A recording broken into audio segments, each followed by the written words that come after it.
niggas on it. They used to bait me on me and my views, but now niggas on it. I used to tell them I'ma have me a show, but now niggas on it. Her homies on it, your homies on it. Y'all's the hater and all of my moves, but now niggas on it. They used to debate me on me and my views, but now niggas on it. I used to tell them I'ma have me a show, but now niggas on it. Her homies on it, your homies on it. What's up? Realest Podcast 7. We back. It's your boy C. Diddy. I'm Matt Makes Me Sick. We're here live from the Fantasy Factory Hookah Lounge. Getting it popping. Can I hear you talk? Yo, I can't hear me because I don't have. You don't have headphones. That'll hold you up from hearing that whole thing. We back, man. Another Monday, another episode. It's a lot going on, but not a lot. It's Father's Day. It's Father's Day, man. Shout out to all the fathers. Primarily the black fathers, but all the fathers. Yeah, man, we can't just segregate. You know what I'm saying? It's white fathers and Asian fathers. But but for a long time there weren't black fathers. Like they eradicated black fathers from the community. That's a picture. So, you know what I'm saying? And over the last 10, 15 years or so, black men have done the work and refined themselves. We're making more money. We having, better career aspirations. We, getting our asset game up. We got our credit together and stuff like that. And, I just want to specifically itemize and shout out the black fathers because I appreciate the fact that, we did the work. That niggas didn't accept what society tried to do. Exactly. Because the fix was in. The fix was big. Yeah, the fix was in, man. Slavery, Reconstruction, Civil Rights era, Jim Crow, the crack era, mass incarceration, crime bill, yeah, all of that shit. And we've gotten it together, man. And we've made a determination that we're not gonna be our fathers.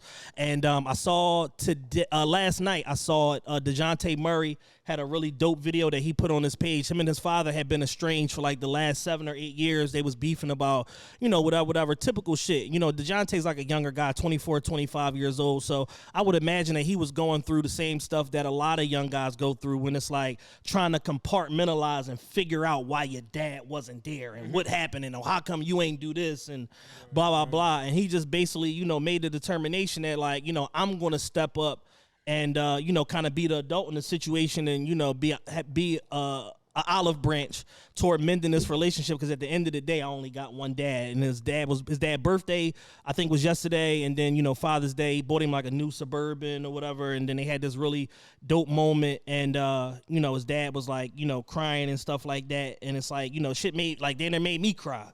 Because it's just like, a lot of times, when people are in those like estranged parent situations, we don't really be having our dad side of the story sometimes. Right. And we come up in a matriarchal society. We're one of the only groups of people that are like that, where it's like, the mom is everything, to the family, your mother, your grandmother, your great grandmother, and all that. Big facts. And because of that, we don't even take the time to get our dad's side of the story. In certain instances, we just take whatever mom say, as gospel, and rightfully so. Mom is the one that's there with us every day. Right.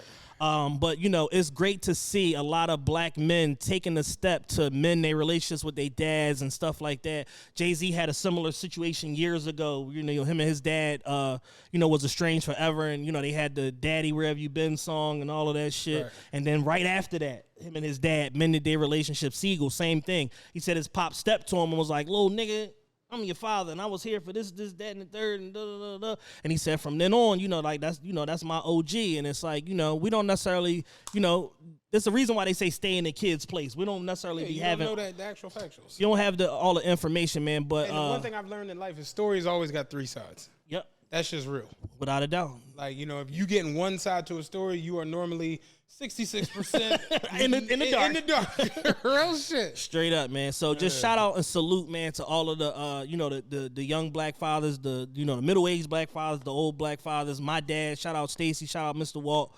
All the fathers out there. Big Walt is home. Yeah, he's home, man. Let's give it up for that, yo. He's home, man. Let's give it up for that, man. Out of rehab. He's like, I'm like, how you feeling? He's like, I'm weak, but got my refrigerator, got my yogurt, Little activity. You know what I'm saying? Like, activity. Yeah, he just happy to be eating. You know what I'm saying? Because it was driving him crazy not being able to eat. So I went in the other day. He's like, I got some mashed potatoes. I got some grilled chicken. Life is good. You know what I'm saying? It could be worse. Yeah. It could be worse. You could not have grilled chicken and mashed potatoes. Ain't no doubt about that. So shout out to all the fathers worldwide. Steve will do it. He made amends for that situation with Perkio. He fixed that situation, and then I've been back watching his videos. He did some really dope shit for Father's Day.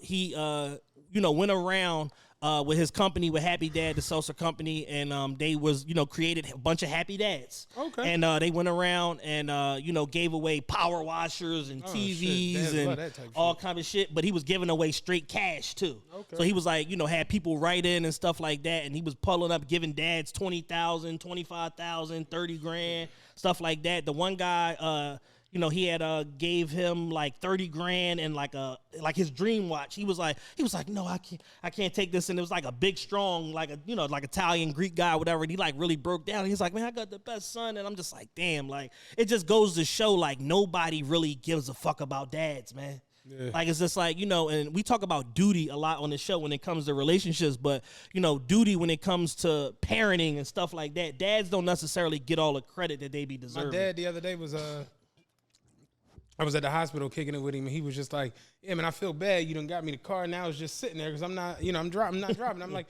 well, yeah, you just got to get better. He's like, yeah, but still, it's like I'm not, just in it, like, the way I'm supposed to be. And I'm like, well, it's an enclave. What are you going to be drag racing? I'm like, it's there when you need to go somewhere. Supposed to be pulling up, hopping out clean. You know what I'm saying? I'm letting you down. Yeah, you know what I'm saying? Relax, Dad. Yeah, relax. Like, just chill out. You know what I mean? There was another dad on the Steve Will Do It, John, that it was like a guy that helped him out. Like, it was a friend's dad that helped him out. Like, he shot his first videos at his house and stuff like that. And they used to go around, like, Steve doing all this crazy shit. And his dad, I guess, like, seen the vision or whatever. And he pulled up, he gave him a Rollie, and he gave him a new Corvette. Oh, shit. And he's like, no, that's not my car. And he's like, man, listen. He's like, don't ever let people tell you that you can't be whatever you want to be, because I didn't think you was gonna be shit. It's like, and now look at this. You know what I'm saying? So it's like, yeah, that's cool. Dads, man, they just have a different way of of parenting and disciplining and and because especially when it comes to males, because they they can see themselves in us, and they kind of give us that room for growth and stuff like that, and to make mistakes, but also like knock you upside your shit when you take it too far, and do some shit that could potentially jam the whole family up. So shout out to all of the dads worldwide, man. Yeah. We got to start off like that. It's Juneteenth. I was about to say today is Juneteenth. Yes. Freedom. Yeah. I didn't see any good Juneteenth sales.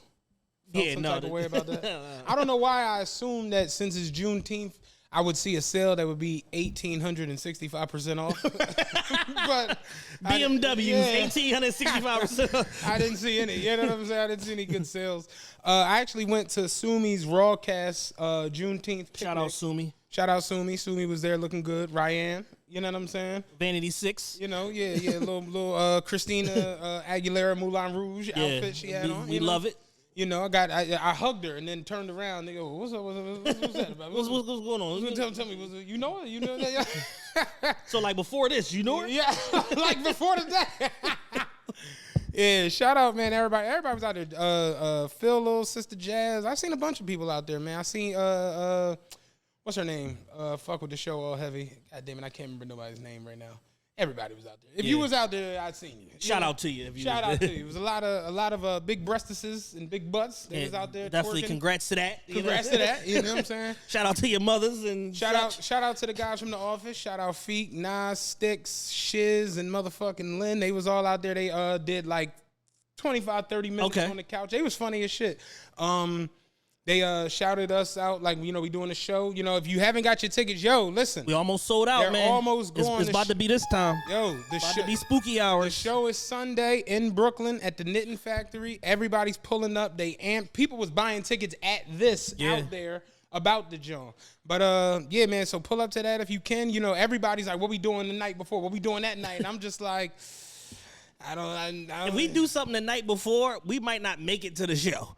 So no more pre-parties. We already established that for DC. But afterwards that night, we probably gonna go to Pergola, whatever. I'm gonna reserve a table. If you trying to, kick it with us, have your money ready. But I'll put you in on a reservation. We gotta do that like in the next 40 hours. Exactly. Because it's gonna need a big joint. You know what I'm saying? Yeah. I'm trying to get majority of the upstairs because the upstairs is the vibe. Yeah, like I'll figure out like how many they got, how many we got. Like all right, yeah, and then you hit them, and what do you say on Beverly Hills Cop? I got to talk to my people, and you talk to your people. Hopefully, they don't get fired behind this shit. All right, but shout out to them, man. They was funny as shit. It was good kicking it, man. Because I'll speak on it. Like we haven't gotten a chance to really like kick it in years for whatever stupid ass reasons. And we older. Growing pains, and we older. You know what I'm saying? And that's one thing I really do enjoy about life, and I'm really appreciative about, is the fact that you have a chance to just be better at all times. Absolutely. And it's weird because even with Feek, and I maybe I'm not supposed, I don't know, but you could genuinely tell like we missed rapping with each other. Like, like we literally just walked off and was talking. It was like we just started cracking the fuck up about all kinds of shit because we just haven't had a chance to do that in forever. And it took me back, and it was just like, yo, let's go to Fridays. Man. Like, that's how it feel. I got news, Dan. Your hookah balls, John, might be in question. In question. The championship might be in question. Because Six was like, yo, when the fuck did you start smoking hookah? I'm like, yeah, I'm a thought now. You know what I'm saying? And then the hookah, it was windy as shit. So hookahs, it's a picnic. So there are more hookahs than burgers. You know what I'm saying? At this joint. More hookahs than humans. The hookahs kept going out because of the wind and shit.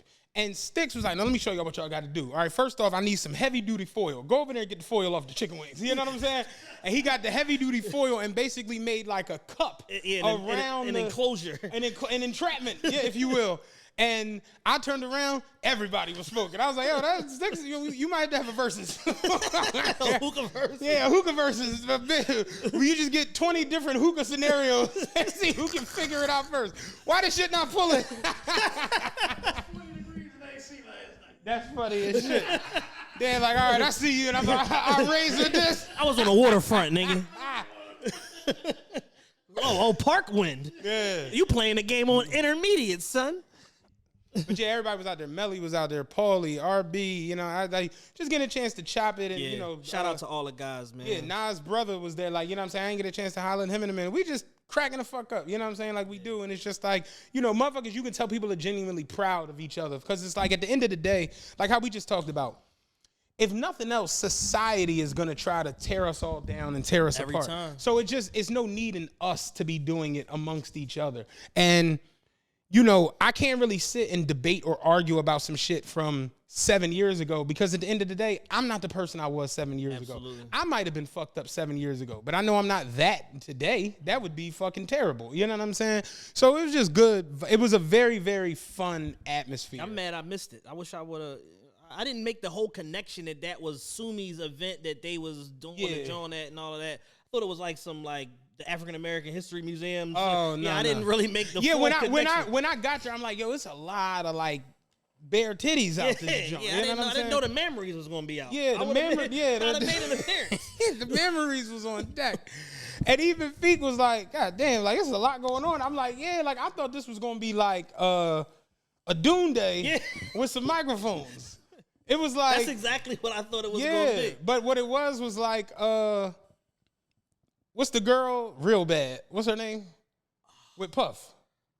The girl that's with Puff. Oh, Carisha. Carisha. Like we go together, real bad. It's like that with some African shit. It was like a bunch of that going on. But yeah, man, it was fun. So yeah, definitely come Sunday, man. Check us out. All 7 of us gonna be on stage. You Nas and Lynn, everybody like, yo, so what we talking about? I'm like, I'm gonna keep it a buck with y'all, yo. We gonna have a rundown. We gonna get up there and not do none of that shit. None of that shit. Staying on themes of hookah, and this can tie into I know where you want to go to start this. Drake dropped an album. Correct. And the only reason I'm saying that this goes into this, because when we were coming back from New York the other day, Dan was like, he wants to make a OVO hookah and try to get it to Drake. And I'm like, Drake smoke hookah? He's like, he's one of the biggest hookah smoking he's a hookah enthusiast motherfuckers on the planet. In the video that he just put out for Falling Back, He is smoking the biggest hookah. I mean, like, not trying to be funny, Ozzy Wright don't got a championship as big as this fucking hookah that he's smoking. The shit's so big, bro. It got 10 coals sitting on the top of it. Holy shit. Did you see it in the video? That shit it's as tall as him. That shit was gigantic. I was like, yo, that's the biggest hookah I've ever seen in my life. No bullshit. The part with the actual tobacco in it, like, you know how they normally are like fit in your hand. Yeah. No, it was like a bowl covered with foil, and it was literally like 10 big ass coals. It was like Kingsford coals sitting on it. I was like, yo, that's the biggest hookah I've ever seen in my life. Bake some chicken on that coal. Bake some motherfucking brisket on a slow roast something on there. But anyway, Jersey dropped an album.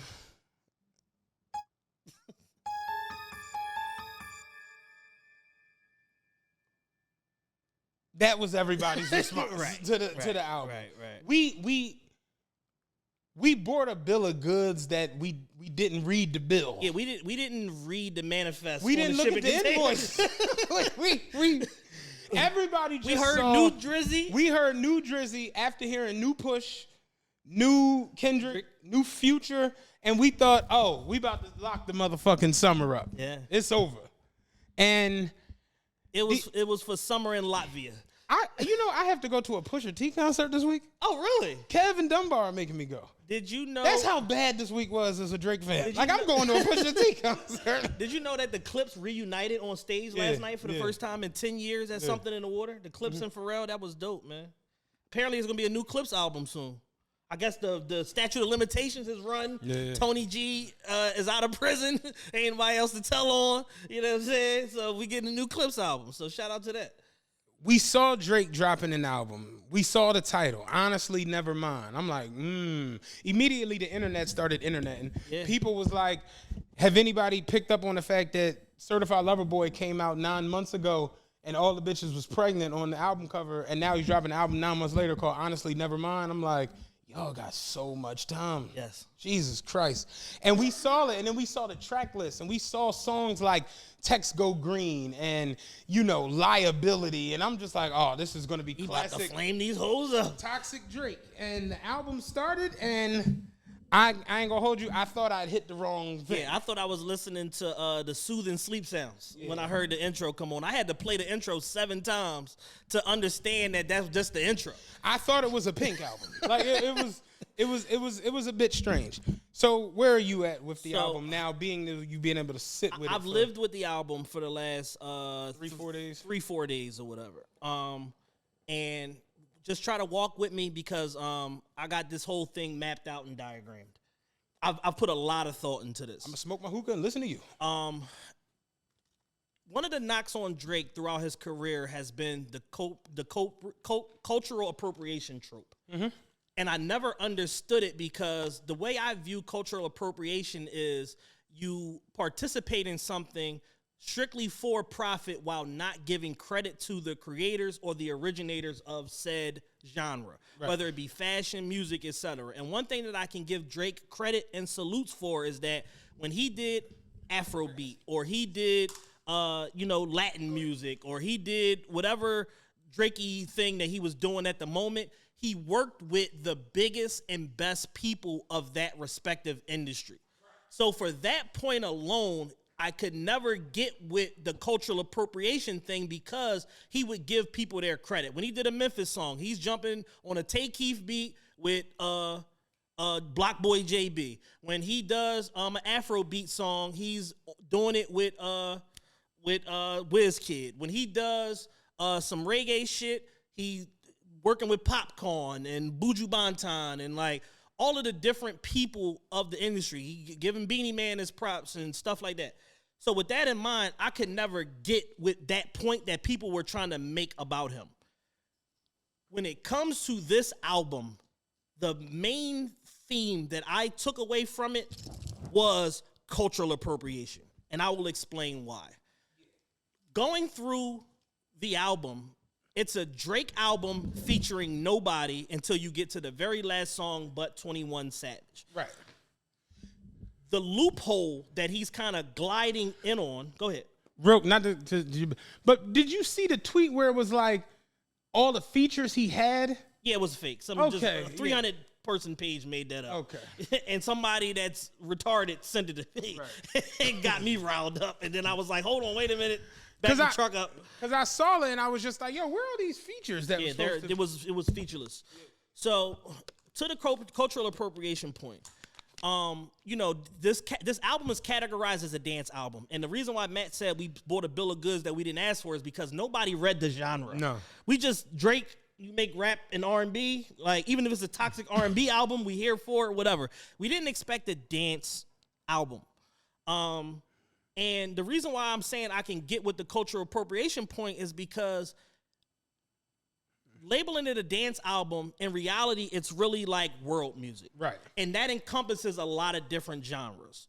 So it's pop, electronic, synth, dance, club, EDM, bachata, reggaeton, and Latin, all under that banner of international or world-based music. Right. So when I think of that type of music, I think of the leaders of the industry. I think of Tiesto. I think of J Balvin, Bad Bunny, the Kid Leroy, like people like that make. Is Jason Derulo in it?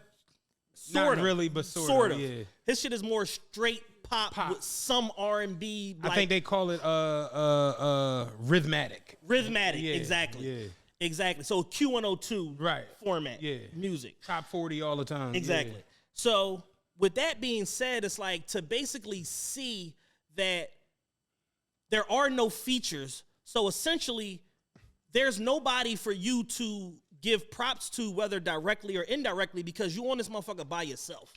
So the fact that if you're trying to bring attention to a genre, which he did because he had the biggest streaming dance album in history in 1 hour, whether you're trying to bring attention to something directly or indirectly, the best way to do so is to collaborate and feature the people that are already standing tall in that industry. There was none of that. You know what I'm saying? Essentially, a lot of the producers that he worked with, Carnage was the biggest one. He's got 40 on like 2 songs. He got a guy named Black Coffee, which is like a South African DJ on a couple songs or whatever. But then when I look at and I see the 10 best electronic music producers, they're absent from this album, which is Disclosure. They produced the Latch song with Sam Smith, Altucher,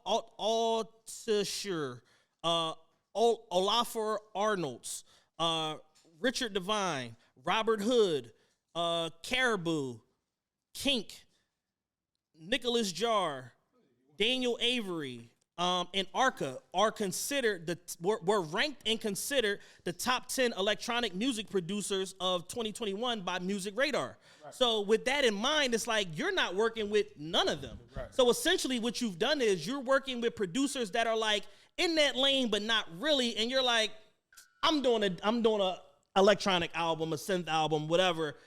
These are the type beats that I want to make. So instead of working with the people that already make those type of beats, you're pushing your hand-selected crew of producers to make these type of beats. So 2 points so far. The production is lacking because it's not the biggest and best in the industry. And then number 2, there's no features from the artists that are in that genre already. So with all of that being said, it's like, yo,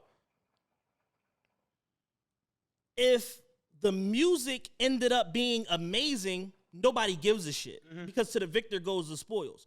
But when I listen to this music, it doesn't reach the level of the best music in the genre. It's funny how you just said Disclosure had to join with Sam Smith Latch. And I think about how good Latch was. Like, I sing it like I'm one of them niggas. Yeah. Like, you know what I'm saying? And there's nothing on here that's even remotely close. It doesn't reach that level. To Latch, like, think about the song Stay with the Kid Leroy and Justin Bieber. The Kid Leroy has another song that I've been playing like nonstop the last few days, and I'm just like, none of this is as good as that. Right. So, you know, and we talk a lot about trying not to compare stuff to blah, blah, blah. But when you break new ground, I have no choice but to compare you to the leaders of the industry. I even think about somebody like Olivia Rodrigo, who put out the album Sour last year. It was like one of the biggest selling album of 2021 and all of that shit. And she had the song, what the fuck is the name of the song? I don't know. I was just listening to it earlier. Good For You. And that song ran Billboard for like 30 weeks and shit like that. And I'm just like, yo, there's nothing on this album that is going to approach that level. Now, don't get me wrong. There are good songs on here. But essentially, he sang and rapped to the same beat for 10 out of 13 songs. Throw the intro out, and then you got the one super rap song at the end with 21 Savage. But for the remaining 13 songs, 10 of them are essentially like the same beat. So it's like, at that point, it's like, all right, this is like diet, like world music, diet, like EDM / trap music, not rap trap music. Like, and I'm just kind of like, all right. So it's like, I didn't listen to the album every way you can. I listened to it front to back, back to front, start in the middle, end up at the end, jump back to the beginning, whatever. And from that, I got Sticky, Jimmy Cooks, Keeper, and Currents. Like those, that's pretty much what I got that is like, all right, I feel this. I like Sticky. I like Text Go Green. I like Liability. I like Currents. I love Currents. Currents is good. Like if I could mute the bed squeaking on Currents, is perfect. Like it's a great record. But I think that the biggest thing that's missing from this album is soul. There is no soul. The reason why the Sam Smith and Disclosure record works so good is because it's soul. It makes you feel something. It's crazy because I don't listen to new music when it comes out, the night it comes out. I've stopped doing that a long time ago.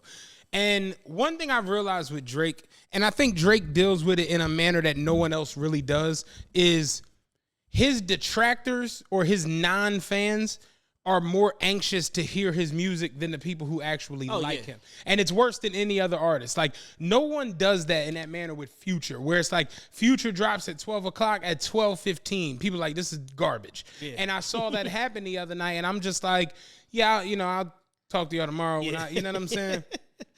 Like, I'm just not doing it. And I got up and I listened to it, and I just was like, yeah, this isn't what I expected. Yeah. And then when I was able to go back and be like, oh, this is a dance album. Okay. So I kind of now you're getting dance album mode. I don't, because I don't listen to dance albums. Yeah. So what I have the album, like people was like, yo, I can't wait to hear your what you grade the album. I have NA. Right. That's the best I can do because But that's good because you're basically acknowledging that you're not skilled enough in the genre to register. That's an what opinion. I was about to say. I don't have enough dance knowledge to be like, oh no, well this, I don't. If you've listened to the show now long enough, my rap knowledge is out of this world. So I can argue rap a lot. Like I can argue metaphors and similes. I can argue cadence. I can argue flow. I can argue beat selection. I can argue world building. Like literally, my man, I remember having a conversation with him about Carter 5. And he was like, man, Carter 5 wasn't like Carter 2 and Carter 3. I'm like, it wasn't because the world wasn't at the place they was with Lil Wayne when Carter 2 and Carter 3 dropped. But I'm like, when you listen to Carter 5, Wayne did world building on Carter 5 that was better than any of the shit he did on Carter 2 and Carter 3. Yeah. I'm like, absolutely better than Carter 4. Look at Mona Lisa with Kendrick. Like that's a world building record where you paint that picture so vividly. You can put your hands up, Liv, you can put your hands down. He turned around, put the gun to his front. Like that's some good ass rapping. You look at like Open Letter. You know what I'm saying? Naked bitches really love ones. Sometimes the loved ones don't love us. I'm fucking more than I'm making love. Sometimes I make my rubber wear rubber. He just was flowing. Mm-hmm. I can do that all day. But with dance, I don't dance. Yeah. You know what I'm saying? I don't have a TikTok. Yeah. I don't know what to grade this album against. So I kind of just was like, yo, I listened to it. It ain't for me. And I put Take Care on. Yeah. Just to, you know what I'm saying? And I look at those type of records. It's funny how you just said the soul. And I had this conversation with somebody the other day because he was like, bro, you a Drake fan. Yeah, he's like, I listen to y'all show. You and Chad both Drake fans. He don't know you, but he like, y'all both Drake fans. Yeah. At what point is we going to admit it that Drake is like falling off? And I'm like, I don't think it's necessarily falling off. I think that when you get into a space that not many other people can get into, give yourself new challenges. You're kind of in that space alone. Mm-hmm. Like, not trying to be funny. Drake just got an undisclosed amount deal from Universal, right? He wasn't lying. When he was like, Lucian Grange, give me whatever, he wasn't lying. There are people on the internet, academics, Rap Radar, all these different journals, where they're trying the same thing with the LeBron deal with Nike, trying to basically figure out the terms. They're trying to back into the number. And from what I've seen, everybody who's in the know is estimating that the deal is between 350 to 500. That's the number I keep seeing. Which would make sense because if they were giving, think about Future got $140. Yeah. You know what I'm saying? Like you got shit like that where it's like Future is huge. Future ain't Drake. So if Future got $140, I know Drake ain't get 38. Right. You know what I'm saying? We do know that. We know that. We have to know that Drake's the biggest artist on the planet. Anybody arguing that is out of their minds. So if Future got $140 and Uzi got 60, and you know these different things, fucking Weeknd got 90 for a tour. I'm pretty sure that Drake's deal is upwards of 400, 450, maybe even $500 million. He said 500. So if you have a $500 million record deal, you got to understand there's no other rapper rapping who even can get the access to $500 million.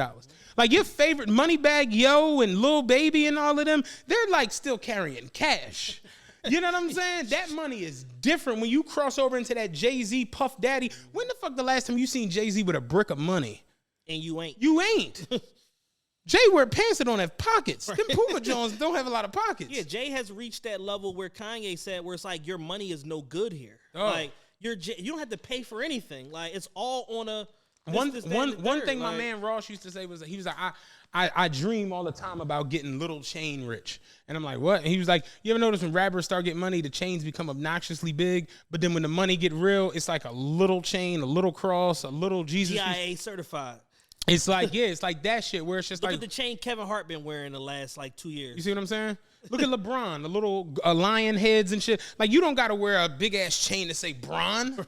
You know what I mean? But then you look at somebody like Jason Tatum. He got a big-ass JT. Anthony Edwards got a big-ass AE. Football niggas a big-ass 81. Yeah, I'm 81. You know what I'm saying? Like, you don't have to do that when you reach the point of, like, look at even Marshawn Lynch. Like, when you're face recognizable all over, you don't have to do these things. And I look at Drake where it's just like, bro's literally, this is the best way I could describe Drake's career.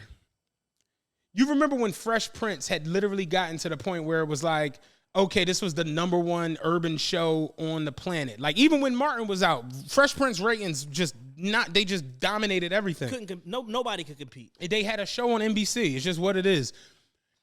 And Will Smith had gotten to the point where it was like, I'm going to start doing movies. So Will Smith jumped out there with 6 Degrees of Separation, right? Legend of Bagger Vance, all these different Jones. And then in 94, Independence Day hit. That movie did $900 million. Will Smith is a bona fide movie star. Bad Boys hit in 95. He's the shit.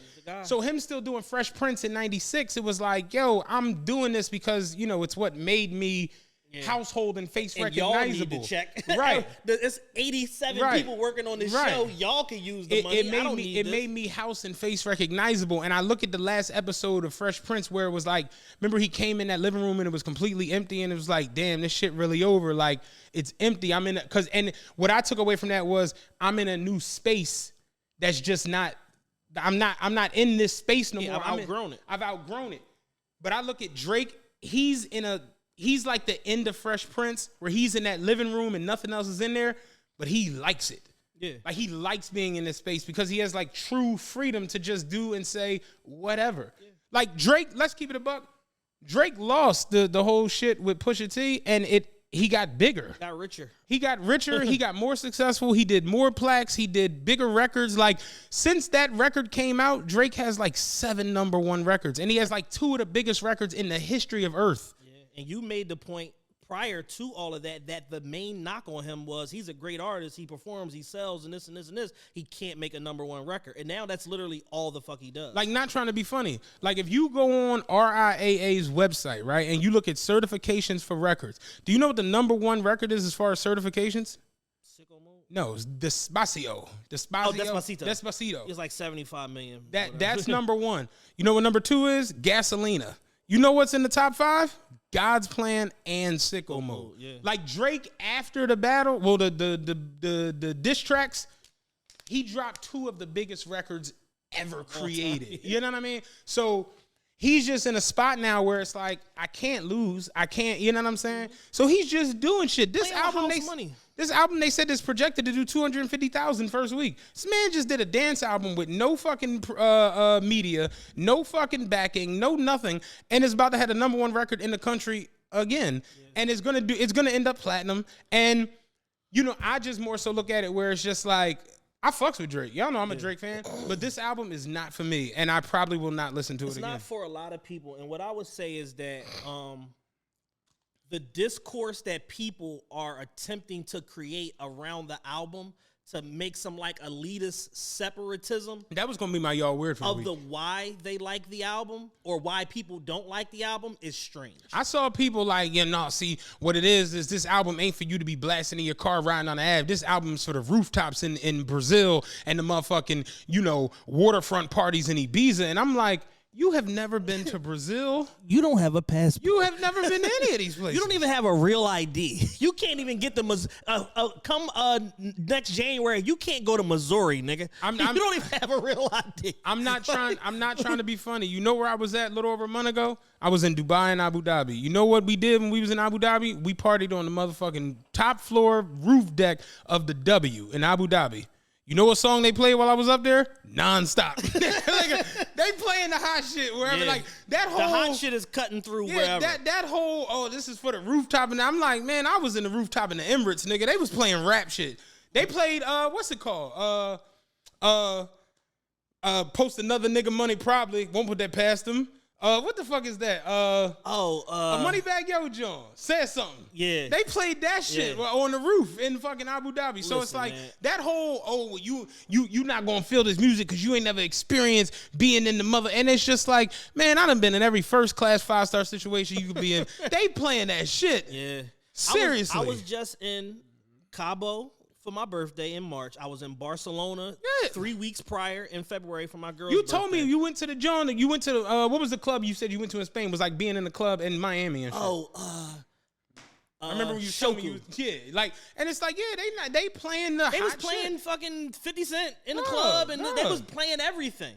But you know what the #1 song was? And this is the holy grail of world music. It was the #1 song in Barcelona and the #1 song in Cabo.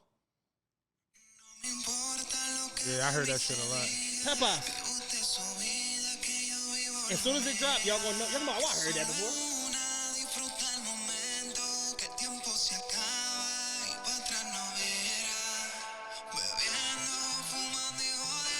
Yeah, I definitely heard this while I was over there.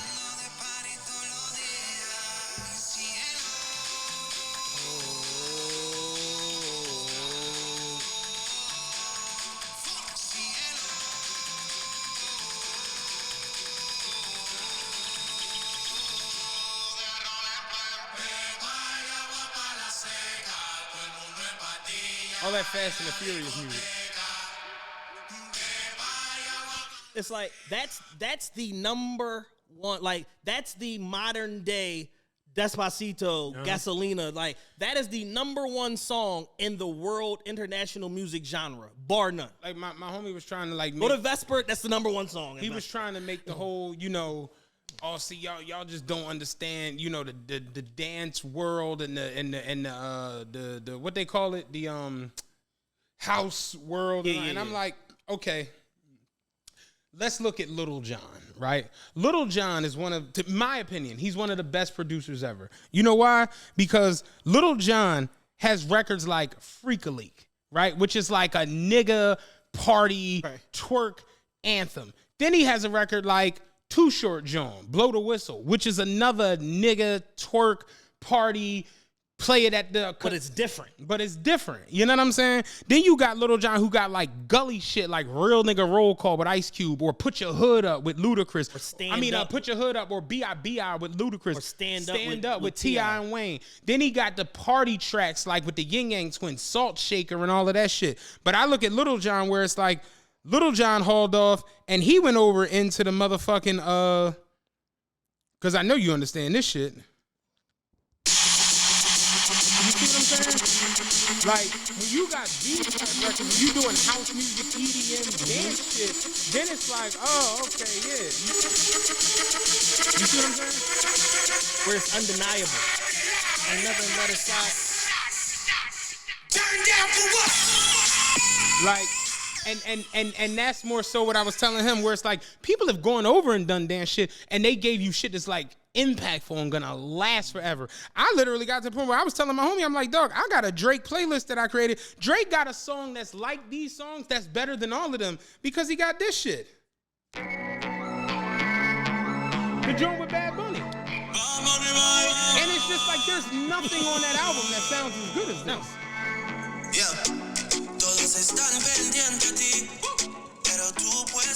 They're literally singing in Spanish. Yes. Like, and it's just like, yo, you got songs like MIA already. There's nothing on there that sounds anything remotely close to that. There's no motherfucking turn down for what on this joint. It's been done a lot. You got tons of rappers like, look at E40, where he's talking gutter Oakland shit and all his joints, and hauls off with Little John and does a motherfucking Ghost Ride the Whip, Ghost Ride the, like the hyphy movement. Yeah. It was like, yeah, we could do a house bounce ass record, but Drake didn't do that on this joint at all. He sang in that same fucking monotone that pissed me off for 10 songs, and the ones that he delivered on.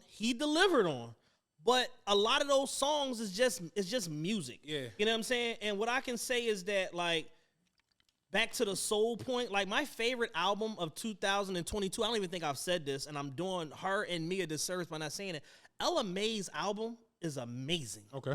Like, and the best work on that album, Just Another Love Song, Don't Fuck This Up, they make you feel something. Like, there's an emotional connection to those records where you got to play them 9 times in a row. And that's the joint my homie was on, where it was like, Drake kind of falling off because he don't make that stick to your ribs shit no more. And I'm just like, I think he's just in a different place. Yeah. Where it's like, look at Jay-Z, and Jay-Z had to address it. Like, yo, look, buy my old albums if you want that drug dealer street shit. Like, I'm not doing that. I literally have a fucking meeting with Budweiser in the morning. Yeah. I have to talk about that. And like, in shooting Drake some bail, I can say confidently, this is not an indication of, like, the future of Drake. No. This is a pocket that he's It's just in some shit he did. right now.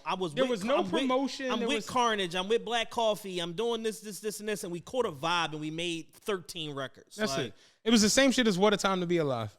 Nothing more, nothing less. It's Academics- just some shit we did. Academics made the point that it's like, this is essentially a mixtape, but because he has this big ass deal, we're gonna call it an album. Like, it's a collection of songs. And if he fucking peppers it with a Bad Bunny, a J Balvin, a Kid Laroi, a Weekend feature, he sells 700,000 with this shit. But the problem was, it's so flat and monotone as far as his delivery. And his vocal performance is the worst part of the album. Yeah. Even when he's saying the Drake shit that we like, his vocal performance is so monotone and so flat that what's going to happen is, when these records go into the HQ beach clubs and the Hakasans and all that, because I be in these places, unlike a lot of y'all that's faking, I be in these spots. They're gonna, what the DJs are gonna do is, they're gonna strip his vocal and put their own production under it and beef it up and make it palatable for the proper BPM, because it's not turned down for what? It's not shots. It's not. Oh, I forgot about shots. You see what I'm saying? Like, it's not that. And it's like, you have people that have gone into that dance world from hip hop and dominated. Timbaland and Justin Timberlake made 2 albums that were essentially, we going from motherfucking R&B to EDM, dance, synth music, Future Sex Love Songs, and Timberland Shock Value album, and both of them are classics. You had a hip-hop producer, hip-hop/R&B producer, a goat of that shit, that went into that and did that shit so good that 50 Cent was like, I need one of those. Yeah. Ayo Technology, I need one of those. You see what I'm saying? So it's like, there's people that participate in something passively that they like, and then there's people that affect change in the industry and they become part of the new standard. Right. And that is the difference from this Drake entry into the dance world versus, like, fucking J Balvin. I mean, Bad Bunny got an album out right now that's crushing fucking Billboard. Right. At 275 the first week. He's selling a bean every week. Right. Since, like, killing that fucking Latin reggaeton world, but it's just like because its genre is Latin, it don't get the credit that it's really international music, and it falls under this bigger banner, and because of that, Drake gets the credit of he got the biggest dance album of the year, when in reality you don't. Right. You do not. Yeah. And I just think that, again, shooting him a little bit of bail, because that's my guy, like, I think that he's so bored with rap that he's reached the Kanye West part of the simulation where it's like, let's just try some shit. But when Kanye was trying shit and he made like 808s, it was amazing. It was a masterpiece. And then when he made Yeezus, it was intentionally made to troll the audience and sound bad. Like, he wanted people to hate the album, and people were smart enough to go through the progression of the songs and realize, like, oh shit, Bound 2's on here, Blood on the Leaves is on here, this song is on here. And when we was at the fucking concert in December, what was the biggest fucking reaction that Kanye West got? Shit, to me, it was when he did that fucking New Slaves. They went crazy for that. Crazy for that, and that's on Yeezus. They went crazy for Blood on Leaves. And what else? Black Skinhead. The Black Skinhead. That's what I was thinking of. Not New Slaves. Black Skinhead. But that's three songs. Remember, I was like perplexed at it. I was like, what the fuck? But that's 3 songs from an album that's universally regarded as his worst album, and it's so jarring that people are just like, what the fuck was he on? But in time, it became one of his best performing albums, and that tour was his best tour. Right. The Yeezus tour was his best tour. It was a fucking amazing. Like, so it's just like, that's an album where it's like somebody is really actually ahead of the curve. I don't think that Drake is ahead of the curve in producing an album like this. Right. I just think that he was an admirer and a liker of the music, and he realized, I'm in some of these spaces and I'm not hearing as much of my music as I'd like to hear. I'm going to make something catered to these audiences in these spaces. And what's going to happen is his vocals going to get stripped. They're going to beef up the production, make their own remixes and shit like that. And that's something that will live on forever once the Tiestos and all of them start making their own remixes to these Drake records, and the Calvin Harrises and David Guettas and all of that shit. And I told my homie, I'm like, because he was done the whole Drake falling off, I'm like, Drake dropped Lemon Pepper Freestyle last year. That, to me, was some of the best rapping we've heard in a long while. Yeah. Because Drake, like Jay-Z, I'm at a point where I'm rich enough and doing a bunch of shit that y'all ain't doing that I can speak in a manner that which a lot of y'all really can't. And when Drake get in that spot where he decides, I'm giving y'all like bars, like there's none of y'all that can, you're like, and I told him, I'm like, bro, the Lemon Pepper Freestyle, that nigga started that shit by saying, my heart just turned purple. 360 up front, it all comes full circle. Class photographs, Sandra had me on my Urkel. Like, I was like, telling my homie, like, do you understand how ridiculous that line? That's the first line. That nigga, the whole knock on Drake for his career was what? You Pusha T, you signed to one nigga who signed to another nigga that signed to 2 niggas. Now that's bad luck. Like, you in a terrible 360 deal.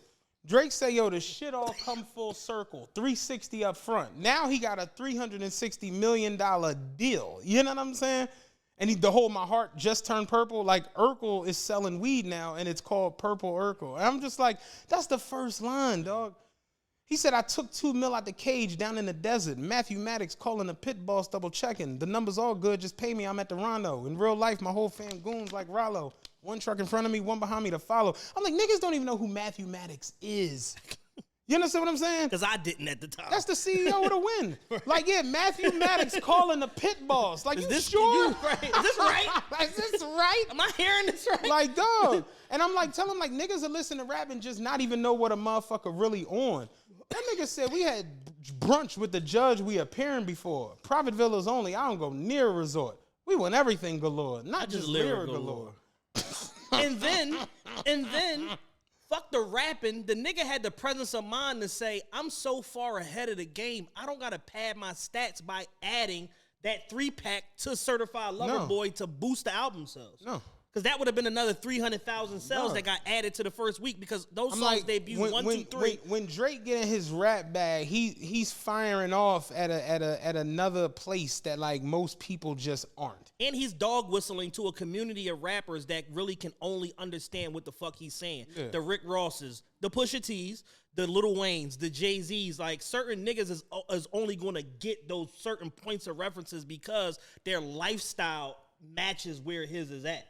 He said, you know, let me get a lemon pepper order, please. You got to get a link before you order these. Like,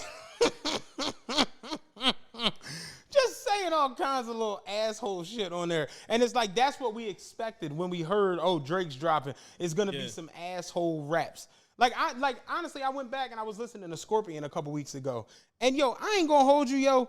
Scorpion got a lot of good fucking records on it. And it's just, I don't know where people was in that push. People were in the hate Drake mode. And it's just like, you know, all of this disorder, no address, and the crown is broken in pieces, but there's more in my possession. There's more in my possession. There's a whole lot in my possession. Who do you really love? Well, that's sure to be in question. My Mount Rushmore is me with four different expressions. Who's giving out this much return on investment? After this summer, man, how is that even a question? After my run, man, how is that even a question? I've had real Philly niggas try to write my ending, taking shots with the GOAT, and we talking about shots that we sending. That nigga get ridiculous on you see a picture of him and Jay-Z 2 days later. I'm taking shots with the GOAT. We talk about shots that we sending. Like, real shit. It's like Drake get in that bag. He can go. And that's kind of where we were all at. Like, oh, Drake about to, you know, go full Drake. And then you realize that it was, to me, I think the thing with this album is it was more of a letdown for people's emotions. Yes. In the moment. People were emotionally invested because there's a lot of music out right now that's like not connecting. No. And we was like, Drake is here to save the summer. Right. And now the summer just going to stink. Yeah. More murders, more death and terribleness. Shout out Lil Baby. He put out he remixed Jeezy record, You Dig, which is one of my favorite records of all time. He remixed that, put that out with V's and 42 Doug. And it's like, baby, you our last hope. Yeah. You our last hope, dog. Like, Doug in jail. Dirk about to put his deluxe out Friday. Other than that, man, it's like, yeah, I don't know. I don't know what's on the horizon. Young Boy album come out in August. We might have to start rapping. Yeah, right. We might I might gotta get back in the stew. I don't know who's supplying the vibes. I told you before, one of my favorite rappers is Moneybagg Yo. Like, I like Moneybagg Yo. I listen a lot. I still play. He's taking the Fab crown. Nobody gives him credit. He's taking Fab's crown as like the social media reference rap king. I give you that. Yeah. He don't do it as cheesy as Fab did. He don't telegraph his punches. I like with Moneybagg Yo getting that back. What's it Jody said? I'm looking like William, but these are my girlfriends. Like, just the fact that he had enough awareness to like play off of the fact that then he did the video. It was dressed like William from the Fat William. The Fat William. I'm looking like William, but these are my girlfriends. Like, that's real shit. And I like him. I don't like niggas. I don't like bitches. I don't like nobody. Like, that I don't like nobody. We can keep it culture. We can get gangster. How you want to go about it? Like, real shit. Ain't no backtracking. Fuck that. I don't miss nobody. Like, I fuck with Moneybagg Yo when he getting that back. I like the bull from New York, too. New York City, please go. Oh, Fabio. Fabio. I like him, Fabio was too. that nigga, yo. Salute to Fabio. We talked about... I fucks with Fabio just for getting on a Drake track and like, it's just, he don't change. That's Fabio him. City Girls record is so fucking fire. The Fabio Nicki Minaj record is so fucking fire. Like, he got so much shit right now in the marketplace, but it's like, yeah.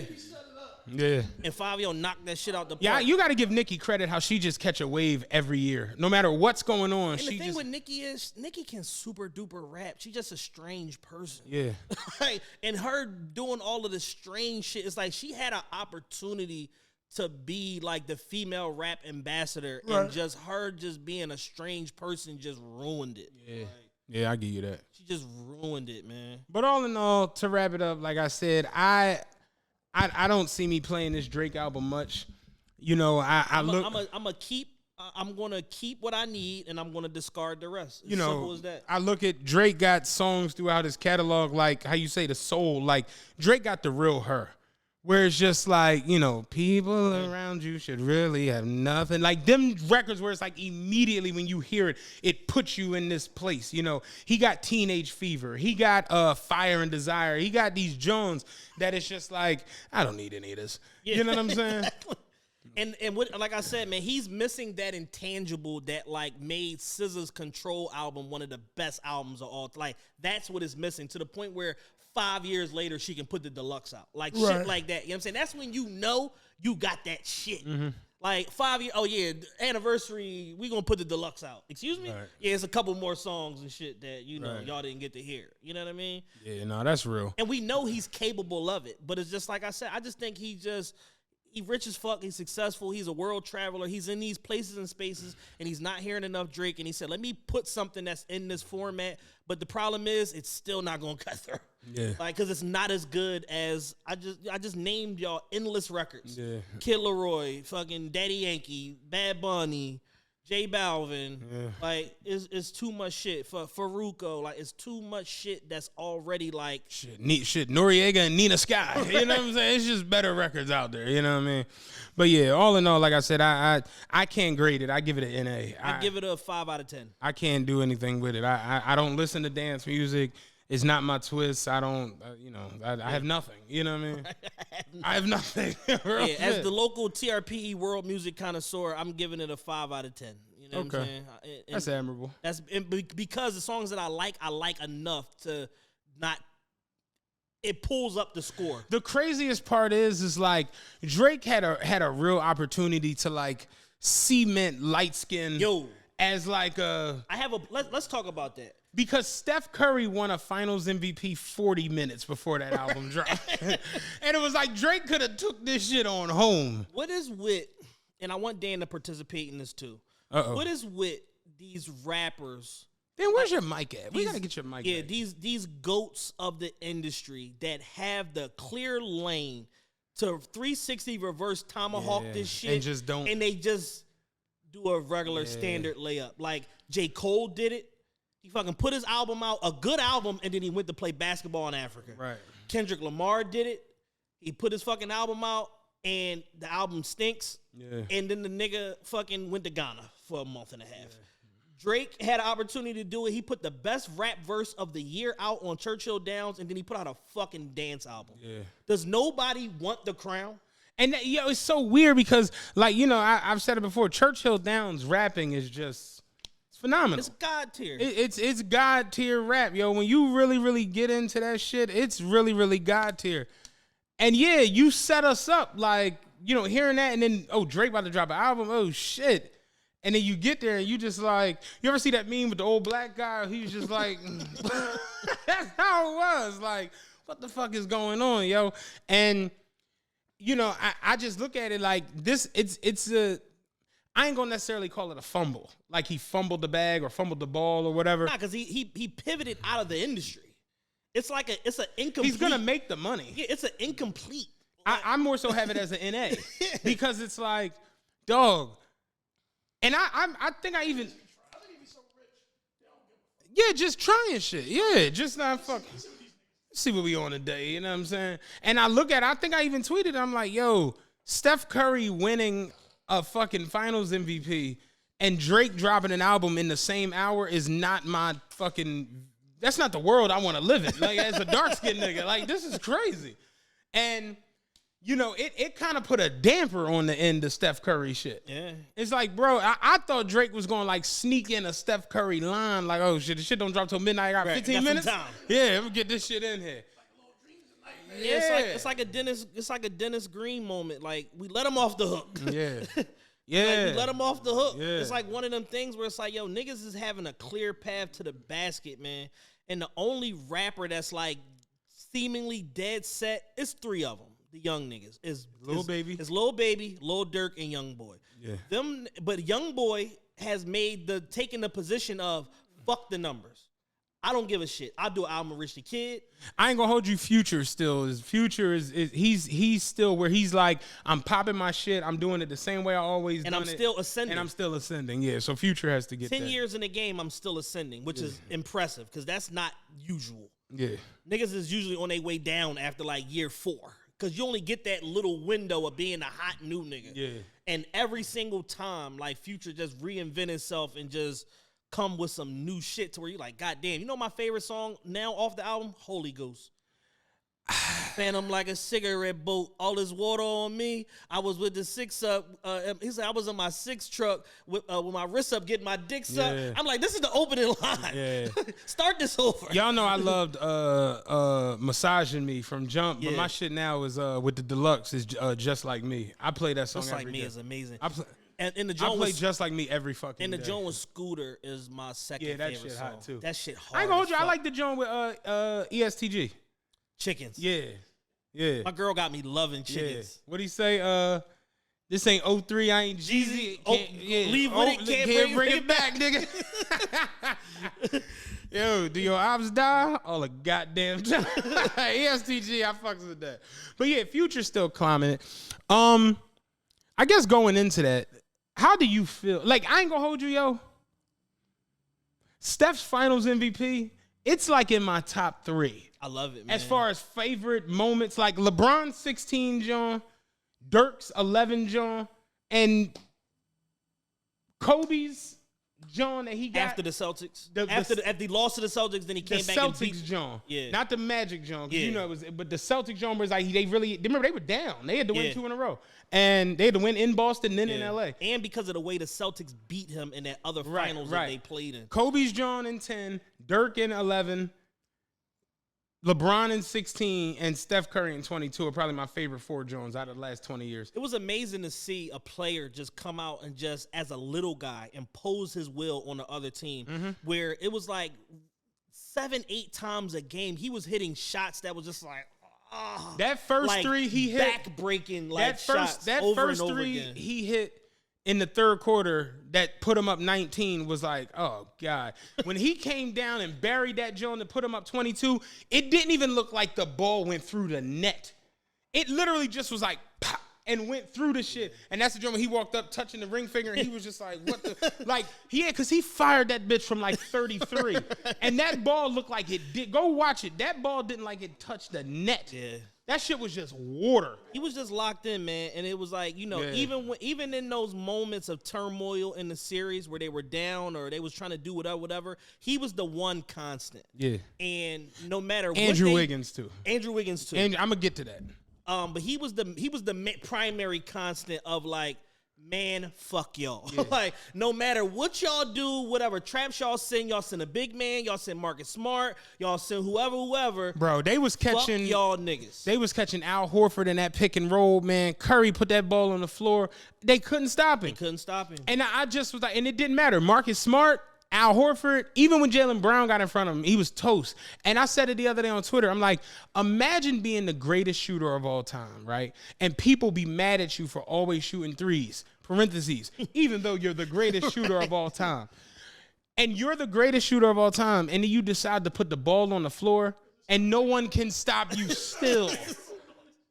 But you don't do it all the time because you're the greatest shooter of all time. You're not like that's a wild dynamic. And I'm like, yo, you know, of course it started that whole conversation the very next day on ESPN. Top 10 of all time. And Let me say this, y'all, like, because they was on there like, are we really going to put Steph in the top 10 and take Larry Bird out? I'm like, Larry Bird been out. Larry Bird wasn't in. Larry Bird wasn't in. Like, and here's the thing, right? And there's been Gilbert Arenas has been doing some ingenious shit recently. He's been having these finals watch parties with players. Kenyon Martin, Matt Barnes, Nick Young, a bunch of other guys or whatever, coming to his crib watching the finals and they doing commentary. So they watching the game, but the cameras is on them and they talking and stuff. And they like, yo, when I see these top 10 player lists and all of that shit, like, what the fuck is these lists? They like, he's like, Gilbert Arenas flat out said, anybody pre-85, get the fuck out of here. Dog. You was playing a different game. Dog. He said, get them niggas out of here. He said, Bill Russell, all them niggas, I don't even believe that shit happened. He said, I know what I seen with my eyes. He said, Jordan is number 1. Kobe is Kobe or LeBron is number 2, and then Kobe or LeBron is number 3, and then we can fill out the rest of the list from there. But they said 1, 2, 3. It has to be some combination of those 3. Nobody imposed their will on the game from a perimeter position like they did. No, they're 1, 2, 3. It's simple. I ain't gonna as hold that. you. I respect Kareem. I respect Wilt just for the dominance of what they did at the time. Yeah. But I personally think Shaq would have dogged them niggas. That's my personal opinion. I think Shaq would have bodied niggas. I'm not talking about people always be like, oh, Shaq got ran in 96. Cool. Shaq came, but he spun the block. And when that nigga spun the block in 00, 01, 02, 03, there was nothing anybody humanly possible could do with that nigga. He was too athletic, too quick, too strong, and he could pass. There was nothing you could do with a big man of that caliber at that time. He destroyed niggas. Now, if Shaq had to play in this era, be a little different. You know why? Because the nigga who's just as big is going 30 feet away from the basket. You got to go out there, and if you go out there a step too late, Joker's pulling. And if you jump, Joker's going past you, and he's going to bounce past it through somebody's legs to MPJ for a dunk baseline. It's a different game. That's what happens. Things evolve. So when these lists don't evolve, I don't understand because the game evolves. Like, I'm not trying to be funny. I respect Larry Bird. I respect Magic Johnson. I respect fucking Nate Thompson. You know, I respect all these old niggas. What the fuck any of them niggas is doing with Giannis Antetokounmpo? Or Kevin Durant. I'm not being funny. Fuck KD for a second. I'm just talking about Giannis on a break. Who's stopping it? Because I watch Giannis out here right now do 50 and 20 against the most athletic niggas on the planet. Yeah. So who the fucking 83 in Converses is stopping that nigga? No one. No one. They would fucking call in. They would call in like a witch doctor to try to put a hex on the nigga. The best joint. You remember that page that was like anti-Jordan? Oh my god. And yo, the white boy, he did an interview and it was like, you know how they be like doing the joint like almost like the confessionals, like real world. He was sitting there, but he's like the camera was here, but he's looking away from it. And the boy was like, let me ask you a serious question. All jokes aside, you play around a lot. All BS aside. Do you think LeBron James would have been able to dominate? This is during the 2018 playoffs. Excuse me. He was like, do you think LeBron James would have been able to dominate in this manner if he played in 1986? And he was like, okay, LeBron playing in 1986, would he play against the players now in 1986, or would he play against those guys from 1986? He's like, take the 86 Celtics, Kevin McHale, Robert Parrish, Danny Ainge, you know, Dennis Johnson, Larry Bird with Bill Walton coming off the bench. What do you think? He was like, if LeBron James, he was like, if LeBron played the 86 Celtics in 86 with their 86 skills, LeBron James would finish that series. He would finish the series scoring 115 points a game. And he would shoot 236% from the field. I was dying because how the fuck you shoot 230? But he was like, yeah, it would be a bloodbath. It would honestly, like, you don't understand. LeBron is faster than anybody who played professional sports. Period. In 1986. Period. Like, think about any sport. 1986, like the fastest 40 in the NFL was like 4.8. Yeah. You know what I'm saying? Like, we didn't see them freak numbers until like Deion came along and then Chris Johnson and then was running like 4.2s and shit like that. Like, think about the world record for the 100-meter dash in the 80s. It was in the 10 seconds. Usain Bolt done ran a 9.5 out this joint. Like, a bad joint is 9.6 for him. You see what I'm saying? So it's like LeBron is faster than everybody who played the game in 80s. He's also stronger. Like, think about the strongest person in 1986 was probably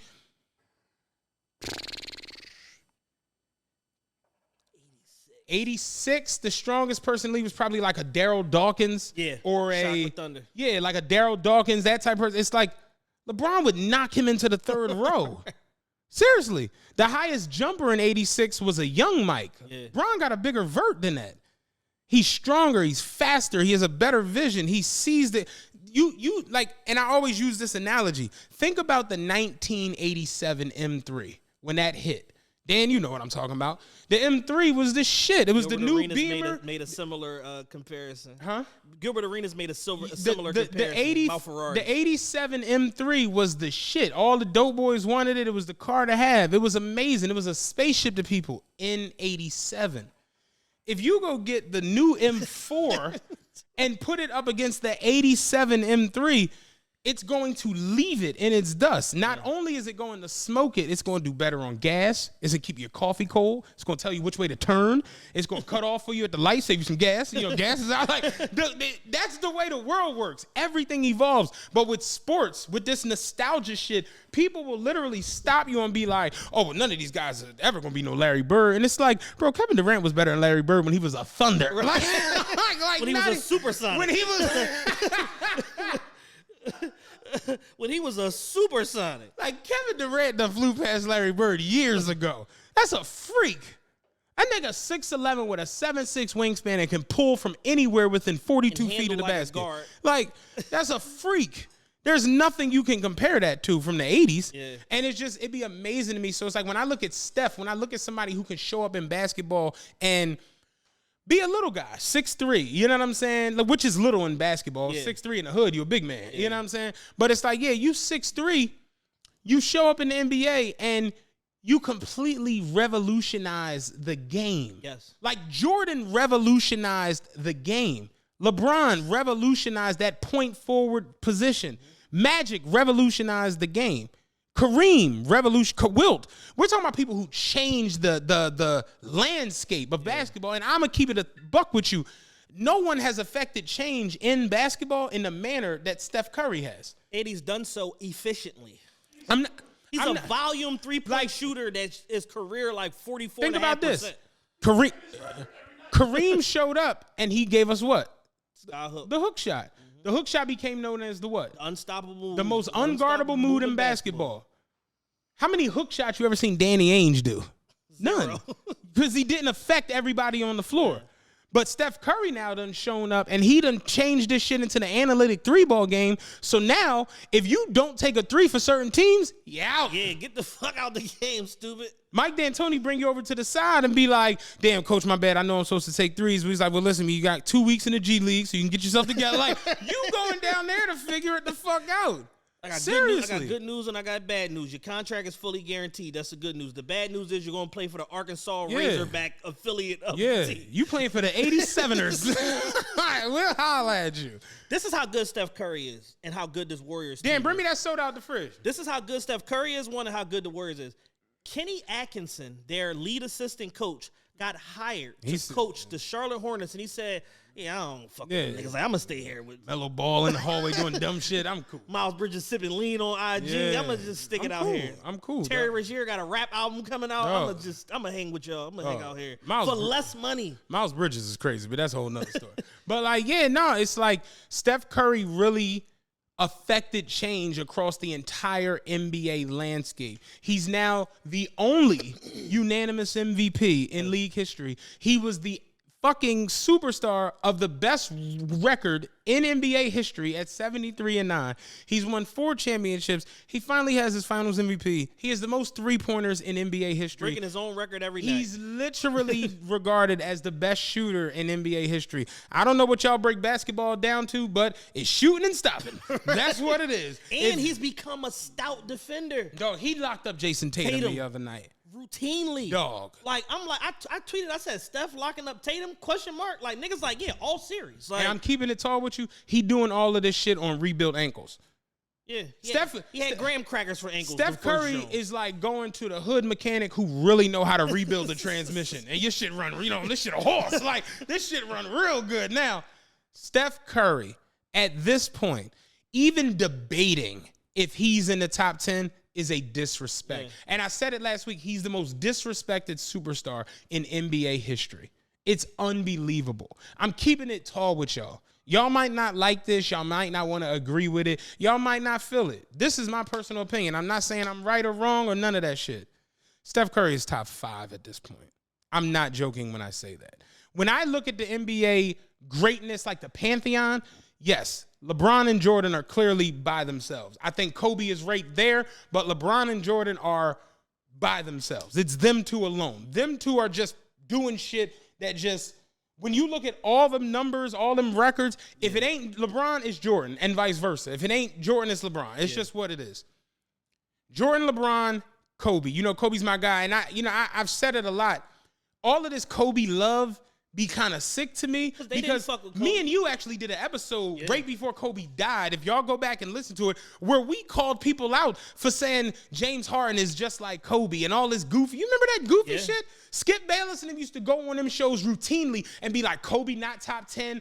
I remember Nick Wright. Bill Simmons, the main one. Tim Duncan is better than Kobe. And he said that it took players like Matt Barnes and Steven Jackson working with him to be like, get the fuck out of here. Listen, I watched motherfucking Nick Wright sit on television. Go look it up. He said Kobe Bryant isn't even in the question for best players ever. He was like, you could argue, is Kobe better than Tim Duncan? He was like, what Kobe wanted his whole career was to be like Jordan and be like Mike. And what he got is, are you even better than Tim Duncan? Because LeBron is clearly better than you, and now it's LeBron and Jordan. That's the argument. While, yes, I think that's the argument, Kobe's right there. He's right there. And I never understood that shit. I remember skipping shit. They used to do their top 10s and not have Kobe in it. Yes. I'm not joking. So when you double back now and that Kobe's passing, motherfuckers all, oh, well, it's Jordan and Kobe, and then we'll see about it. It's just like, no. Y'all weren't doing that. No. Stop dickieing. You know what I'm saying? At the end of the day, I personally feel like Kobe, Jordan, LeBron, Magic. And to me, I got to put Steph up there, dog. He's literally done everything, and there's no one person who has completely changed the basketball community. I'm talking about worldwide. Like, do you remember back in the day? Dog, do you remember back in the day when you talk about AAU, Rucker League, Euro League, FIBA? The goal was to crack somebody or pull off a nice move and then drive to the lane and dunk it. Yeah. Right. Now, the play is to have a nice move and shoot something from 35 feet away from the basket. Step back three. That's it. Steph has done that. Seriously. Think about the great plays you see from the 80s. You remember Larry Bird still against the Pistons? And he gave it to Danny Ainge, and it's a layup, and Bill Walton's laughing. Think about Magic's running jump hook in the 80 finals against the Sixers when he played for Kareem. It's shit like that. But think about now the great plays you see from this era. Off threes. It's Dame Lillard burying the three and Paul George facing waving. It's all of that shit. That's Steph Curry. He's the catalyst for all of this shit now. So I just look at it where it's like you got somebody who is the greatest at what he does. He's the greatest three-point shooter ever. He's number one as far as all-time threes made, right? Out of all them people you gonna name, Magic, Bird, Kareem, Wilt, Jordan, LeBron, Kobe, he's the only one who had a unanimous MVP. I personally did you see him in the All-Star game this year when he had 50? Yeah. It just, when Steph is on Steph shit, it's unlike anything you've ever seen. And me personally, I'm just sick of the disrespect, so I'm going above and beyond. I'm putting Steph in the top 5. I'm not mad at it. And seriously, that's just where I'm at, man. I think that. Congrats to Steph. Congrats to your fucking Finals MVP. Now what they going? That's what he said. Yeah, now what the fuck they gonna say? I've seen moments where you could kind of see like through the Warriors' prior title runs and stuff where he was deferring, right? Like he was trying to be the point guard and stuff like that, and you could see him kind of like second guessing himself and all that. There was none of that this whole series. The whole playoffs, there was none of that. Like he was like, I'm the best player on the court every night, and you will respect me as such. And he went out there and dropped his nuts for 3 playoff rounds and the finals, and took that championship from Boston, and he took their heart. He had fucking Jason Tatum scrambling, second guessing himself, doing dumb shit. He damn near break the finals record for turnovers and some shit like that. Like he was stout on defense, and he was the best player far and away. Man, listen. Now, Andrew Wiggins. Real quick, I love Allen Iverson. I do. I love Dirk Nowitzki. I love Vince Carter. T-Mac's a bad motherfucker. Like Kobe, Shaq, my guys. T-Mac holding on for dear life to his top whatever spot he think he in. Listen, he do not want to give it up to Steph, dog. I'm telling y'all, man. Steph Curry is he's one of the coldest motherfuckers we've ever seen play basketball, dog. Like just. Do you know what the fuck it took for them to get back to championship caliber? They were the worst team in the league. They were the worst. Kevin Durant came there. 15-60. Kevin Durant came there, and they instantly became a juggernaut. I remember J. Cole on a freestyle saying Dreamville stacked like the Warriors. I remember that. Yeah. You know why? Because it was Draymond, Iggy, Kevin Durant, Klay Thompson, Steph Curry, and DeMarcus Cousins. And Sean Livingston. Dog. Dreamville stacked like the Warriors. Like, you know what I'm saying? Kevin Durant tears his Achilles, comes out on it, which was admirable, blows the bitch out in the game. Drake fake crying and shit. You know what I'm saying? Oh, my God. No, KD. Not the Brody. Not the bro. Like, nigga, y'all about to win a chip. Shut up. You know what I'm saying? Remember the fake crying from Drake? Kevin Durant blows his shit. Klay blows his shit the very next game. What the fuck? Klay blows his knee out. He comes back after rehabbing a year and some change for that, and then blows the ankle out. Yeah. And when you're one half of the Splash Brothers and your brother is not splashing, Right. you know what I mean? Just splash. You no just brothers. You just a splash. And that's what you look where the Warriors went to, where they went 15 and 60, yeah. 15 and 61 or whatever the fuck it was. They were literally in a rebuilding process. And people were celebrating how bad they were. Yeah, because they were sick of them winning. They were sick of them winning. Sick of them winning. And the Warriors could have easily, and I remember Ross saying this, and Rye even was just like, yeah, like, I can't cap. Like, I was on that type time. Like, they should have literally got rid of Steph. Like, on some, like, yo, it's over. The run is over. Clay's done. Draymond's aging. You got a $200 million contract. We could be able to get a big notarized player and some picks for you. Let's blow it up. That's what should have happened. But Warriors, you got to get their front office some credit. They rode with it.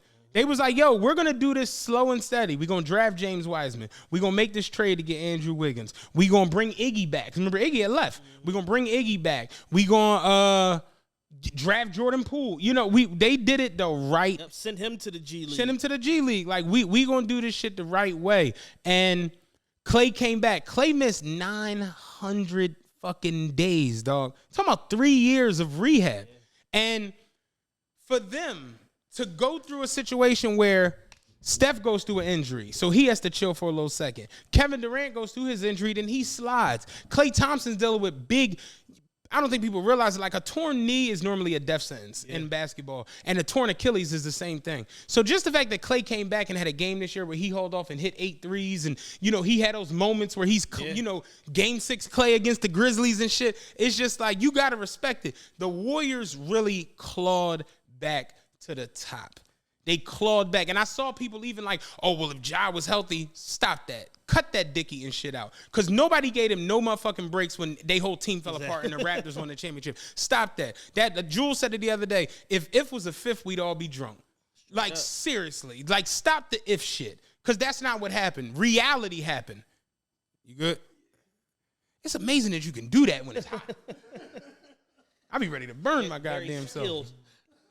Like, but you watched what happened with the Warriors team, and they built that bitch back up, and they got there, and bruh, hats off to them niggas, man. Like, cause they were never supposed to win another championship. Not with the nucleus of Steph, Clay, Draymond, and Iggy. That was not supposed to be it. So to see now, do you know there are 5 active players in the NBA who have won 4 championships? You know who they are? LeBron, Steph, Clay, Dre. So that's 5? Mm-hmm. I don't know the 5th one. I just said it. Andre Iguodala. Oh, Andre Iguodala. So 4 of them are. And that's what Draymond was like. Yeah, it's 5 players in the world who have done this that's playing the game, and it's us 4. You know what I'm saying? Like, straight up, like, you gotta respect that shit, bro. Like, they really clawed back to the top.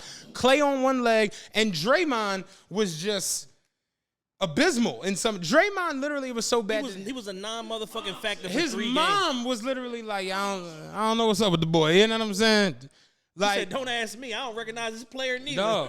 Like, Dre literally, you know, and he went out the last game, and that last game where Dre played the way he played, that's when just the way Dre started the game, I'm like, oh no, they got this shit, man. This is in the bag. Because when he's doing that shit where he's running point and grabbing rebounds and guarding niggas and getting the tip balls and the this, that, and he getting people rattled to where they getting technicals, it's just like, damn. Because it allows Steph to be the best Steph, which is off the ball. Dog, we was both. Cause you sent it straight to me. I came to the group chat. Cause we was riding back the whole time. I was like, yo, I think the play is to take Dre for 1-3 tonight. I'm like, yeah, I think so too, but we couldn't bet because we was in Jersey. Yeah. So we got the fuck back in. I actually got it in. I got it in when I got to the house. So it's like when he hit the 3, I'm like, oh shit, Dre nailed the motherfucker. Like, dog, get that paper, Dre. But it's like, I'm happy for them niggas because that's admirable. We took the long road home and we still got there. Yeah. They could have easily traded to go and get a Jimmy Butler or a fucking Bradley Beal. Remember the Giannis talk? Dog. Like, they could have done all that shit, and they didn't. And they went and figured it out, and Steph finally got his motherfucking finals MVP, and I'm happy for that nigga. They arguably about to go on another run. I think they got at least one more in them. Who knows?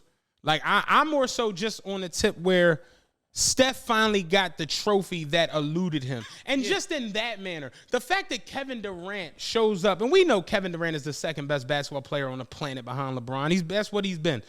Kevin Durant shows up and doesn't want to play in the system y'all have and just goes ISO whenever he feels like it. And y'all win 2 championships and they give Kevin Durant the MVPs. Steph took it with grace. He ain't complain. He ain't do no nut shit. He ain't say, man, trade me. Like, even Kobe literally went to the front office like, yo, I'm ready to go to Chicago. I'm out of here. Y'all don't get the fat boy out of Chicago, here. Phoenix, Dallas, any of it. Y'all get rid of the fat boy, I'm out of here. Like, Mark Cuban said Dirk came to him and said, I would trade me for Kobe. Yeah. like if y'all, I understand. Like, it ain't even, you know what I'm saying, I would trade me for Kobe if y'all got to get me out of here to get like in there. Steph ain't do no bitching, no complaining. He just kept his head down and played basketball.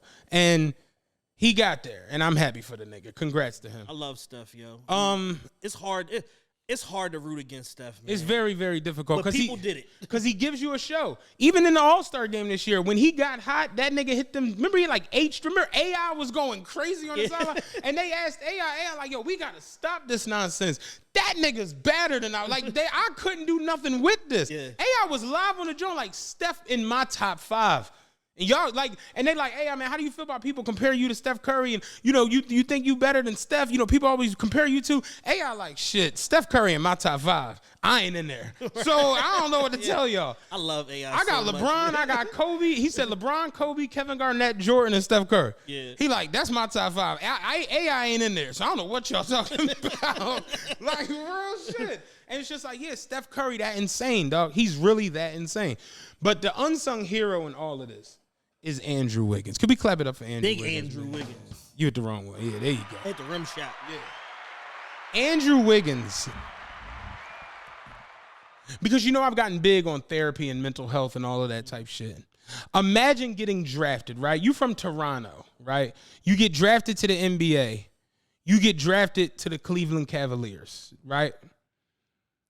Right after you get drafted, you see this whole big witness welcome home shit for LeBron leaving Miami. And LeBron says, I'm going back to Cleveland to fulfill my promise on bringing Cleveland a championship. Mentally, you like, shit, I'm in Cleveland. It's on. Kyrie in Cleveland. It's on. LeBron coming back, and he done guaranteed a championship for Cleveland.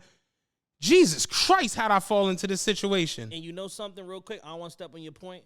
I said at the time when they ended up losing that first finals, Cleveland lost to the Warriors, whatever. I'm like, you know what they were missing? A perimeter defender, like an athletic wing like Andrew Wiggins. No, I remember you saying that shit. That's crazy. And it's like, yo, you know Andrew Wiggins mentally had to be like, oh shit, it's lit.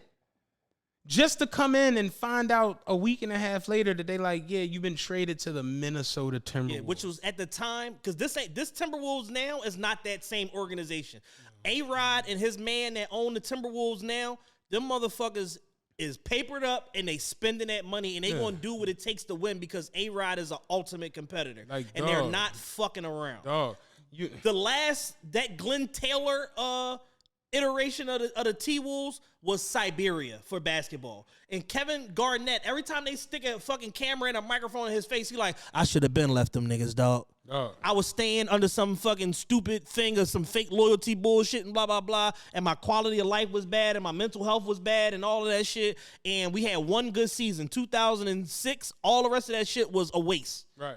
I could have been putting my talent on display in a prime market way prior to that. Right. And you look at it where it's just like, yo, LeBron came back to Cleveland, and it was just like, yo, you look up and you're in Minnesota now, and you just like, what the fuck? And you're traded for Kevin Love, so ain't even no Kevin Love there. Right. And you just like, God damn. And then you look up and Cleveland goes on a run. They go to a championship, lose in game 6. Then they go to another championship, have one of the greatest comeback, and probably the greatest comeback in NBA history. That championship should count for like 3.5, 4 championships. They have the greatest comeback in NBA history. Then they go to another championship and another championship. And you just like, in Minnesota, you're drowning. Yes. You're drowning mentally. And you're just like, what the fuck? So then all of that shit happened that. You remember that year, that free agent year was crazy at the end of 19 going into 20. Yeah. Kevin Durant, everything, Kyrie went to Boston. Everything was just moving the fuck around. Kawhi got traded. Kawhi went to them, won the chip, then went somewhere else. It was all over the fucking place. And Andrew Wiggins wound up getting traded for the 2 picks. to the Warriors, and you just like, oh shit, I'm about to get traded to the Warriors, and then it's like, yeah, but Kevin Durant hurt and he left, and Clay just tore his shit twice, so he not playing, and you just like, well, damn, all right, like, and Andrew, you get the world I'm building. Yeah. Andrew Wiggins couldn't get a professional break. Yeah. Like, you show up in Cleveland with LeBron coming, and they trade you, and then go to 4 straight championships. Then they trade you from Minnesota to the Warriors, who just went to 4 straight championships, but it's over now because everybody's hurt. So now, he was a part of that 15-win team. Mm-hmm. Like, you show up on the Warriors, and y'all are the worst team in basketball. I personally don't see how Andrew Wiggins didn't shoot himself in the head. Right. Because it's just like, dog, like, that's like purgatory. Yeah. Like, how every situation I go to ends up in professional basketball purgatory. Andrew Wiggins worked his ass off. Like, Ra had a joke where he called him Weed Plate Wiggins to the point where we started calling him Weed Plate Wiggins. Andrew Wiggins worked his ass off. Like, worked his motherfucking ass off. And when the Warriors did go on a run at the beginning of this year, that was one thing I noticed. Andrew Wiggins played really, really good. And I was like, yo, I remember telling you and Ron in the chat, I'm like, yo, is it just me or is Andrew Wiggins hooping? Ron like, yo, I don't know what the fuck he on right now, but he looks really, really good. And then when I looked up and the Warriors were 22-4 to start the season. Because they were rolling. Started 18-2. They were rolling. Then you look up and you see Andrew Wiggins is starting to get all-star, not votes, but all-star like mention. Like they're starting to talk about him being an all-star. And I'm just like, yeah, I feel like I'm not tripping. Like Andrew Wiggins is playing that good. And then he ended up being a starter this year. Like Andrew Wiggins made it to being a all-star starter. Cool as shit. Cool. You get to the fucking playoffs. Y'all going as the 3rd seed. Okay. First round, it didn't really look that shaky. It wasn't that much of a task. Okay. Second round, you end up in like a dog fight, essentially, with the Grizzlies. You know what I'm saying? Andrew Wiggins had moments in there where he was like the best player on the floor on both ends of the joint. Yeah. And it's heightened now because more people are watching it. You gotta remember, we're on the East Coast, so people don't necessarily watch Golden State games night in and night out. And the playoffs ratings were off the charts this year. Yeah. So much that they was like, all right, expansion team 2020. Yeah. Then you get to the motherfucking Western Conference Finals, and you play the Mavericks, and Andrew Wiggins had games where he was containing Luka. He was dead ass giving Luka a headache. Remember the game Luka went 3 for 12 from 3? That was Andrew Wiggins on the perimeter with him, where it was just like, he was frustrating him off every pick and roll because Andrew Wiggins knows how to fight over top of a screen. Then y'all get past the Mavericks, so y'all get to the finals now. Andrew Wiggins is playing in the finals. And if you watch that game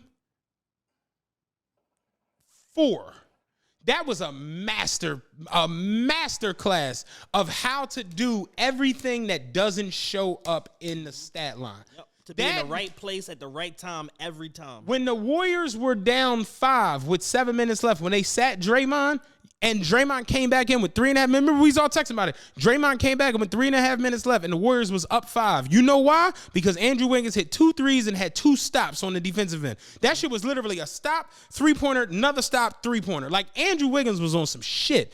And I said it on Twitter. He's not going to get no consideration. He's not going to get no votes. I get that. It's just Steph's time. It is what it is. But understand that Andrew Wiggins was the Warriors' best defender.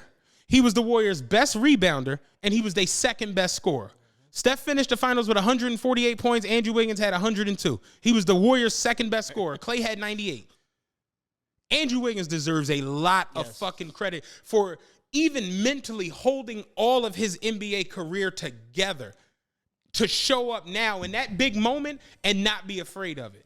Yeah. And shout out to Andre Iguodala because he was working with him. And I said it on Twitter. I'm like, yo, in a weird way, Andrew Wiggins is what Iggy was in that 15 championship. To where that's why Iggy got the finals MVP, because he did everything that needed to be done. And when they needed a rebound, Andrew Wiggins got the rebound. When they needed somebody to slow up Jason Tatum at the top of the key, Andrew Wiggins slowed him up. When they need somebody to hit the corner 3 because Steph was double teamed coming off at the top, Andrew Wiggins hit the corner 3. He did everything that need be done, and he did that shit with excellence. And Draymond was saying on John how he was fucking with him was like, Because you know the 16 rebounds was his career high, Yeah. and he was like, "Yo," I asked like, "What's your career high in rebounds?" Like 11. It's like 11. He You said can him jump and- through the gym. What the fuck He you said been him and doing? Steph had a moment where he was like, I know Steph ain't gonna say it, so I said it. He was like, oh, the 16 is amazing, but what the fuck was you doing before that? Yeah. Now, shout out to Andrew Wiggins. Shout out to Steph Curry. Shout out to the Warriors for their championship. I got my y'all weird for the week. I've been saving it. We doing it right now. The Warriors security. Oh man, I've never seen anything like this. As bad as the fake Clay shit was, the fake Clay shit was Clay insane. shit was hilarious, man. What- He got a whole vlog out. What's funny about the fake Clay shit is he's like 3 inches shorter and like 30 pounds heavier than Clay. He doesn't look like Clay And Thompson at all. everybody's like, hey, Clay, what's up? Yeah. We gonna win tonight, baby? And the craziest part is like Kev was saying, what's wild is the nigga went out there on the court and started draining shit. So you like, oh shit, Clay hot? Then that Clay gonna be hot then. Had he gone out there and started bricking, the people would have been like, man, Clay on that bullshit. But it's like he's making shots. So it's like, it looks like Clay Thompson. That nigga went onto the floor, fucking shot around for 10 minutes, all that shit. Then they finally realized and they let him go. And the Chase Center sent him a letter. It was like, yo, you're banned. Don't ever come back here. So he spent $10,000 for the seats that night. Of course, he lost that. You know, and the people are like, oh, he out 10 grand. I'd be like trying to explain to me, when you're a YouTube blogger, 10 grand is nothing. Yeah, it's nothing. That's a 3 days worth of work. Literally nothing. Clipping baby if you flinch at the price of Bottega. It's nothing. You know what I'm saying? And so he got banned. As bad as the fake Clay shit was, did you see the Steph Curry cousin shit? Yes. Oh my God. The nigga went and told him, yeah, after the championship, I'm Steph Curry cousin. They gave that man a credential. Let him in the locker room. He was Steve Kerr. Dog. He was like, Jason Tatum just walked past mad as fuck. Jason Tatum storming out the building. That nigga took pictures with Steve Kerr. He took pictures with Draymond. He took pictures with Steph Curry. And I'm just like, dog. Ain't nobody said, who mans is this? No, nothing. Did you see the very end of the reel? He was like, yeah, they even gave me the trophy. That nigga holding the trophy. Jesus. Dog. In the words of Stevie G, sometimes you got to try your game out, man. Dog, that nigga got in. They took him to the after party, all that shit. He was like, Draymond dancing and shit. That nigga was holding the fucking the Louis Vuitton Larry O'Brien trophy, dog. What the fuck, man? Warrior security on that bullshit, man. Just some niggas. Just some niggas. Real shit. But I was very happy with the Warriors with everything. Like, you know, it was decent. You know what I'm saying? For sure. And now we got nothing else to watch sport-wise. So now it's... Toast for the summer. Did you watch the Martin joint yet? Betting baseball. Yes, I did. I loved it. I didn't watch it yet. How was it? It was excellent. Let me get that. It was very well done. They had Afion Crockett hosted, which was unexpected, but Afion's super talented. He controlled the conversation. They did a special tribute to Tommy. They did like a memorial for Tommy at Nipsey's. Oh, they shit. recreated the set and all of that, and I'm just like, damn, it was so good. And it was dope to see them all together and just giving each other their flowers, and basically everybody kind of like saying how phenomenal Martin was on that show, and that he gave them the ability to him and the writers just gave them the ability to just grow and do whatever they want and lean into some of the ridiculous shit that he was doing, which made it magical. Today, before I left out the house, the Prince Uchi joint was on. Oh, when he thought Gina was going to be the concubine, and they took the rollie off of him, and Prince Uchi shoved him. You can see everybody trying their hardest to not laugh. It's like Martin really was great. I'm going to watch it probably tonight or tomorrow. It was an hour and a half. I didn't know it was going to be that long. Damn, it's Yeah, long. no, they went in, man. Oh, so shit. BET Plus is doing some good things with content and stuff like that, and this is like their crown jewel so far of content that they created. I did not know it was an hour and a half. Kurt had something to do with it. Kurt had posted the joint or whatever, promoting it and stuff. So shout out our guy Curtis Bryan. He got to come back up here soon. But yeah, no, it was well done. It was an A+. It was excellent. It was excellent for sure. They had Tommy's family came, his wife and his 2 kids. Oh shit! It was fire. Oh yeah, I definitely gotta watch this joint. Yeah. And they had they talked about like all the characters individually. They had bruh man come through the window. Oh shit! That's they funny had as Tracy shit. Morgan patched in talking about Hustle Man, and Martin was like he never had to audition. It was his role from the drive. He was like, everything that we did was just so ridiculous. I say it all the time, and people don't understand when I be like, Fresh Prince to me was a better show than Martin. It had a better budget, better writers. They had the Drake budget. But Martin, to me, is the greatest sitcom actor ever. He's better than Seinfeld, but he literally played 10 characters on that show. He played himself, played Mama Payne, he played Otis, he played Jerome, Shanae, Roscoe, Dragonfly Jones, Don't You Know No Good, that one. Bob he was from Bob marketing. from marketing, and King Beef. That was the 10. Go King Beef, go King. But first, I must dance. Yeah, like, and the craziest part is, I'm gonna keep it a buck with you.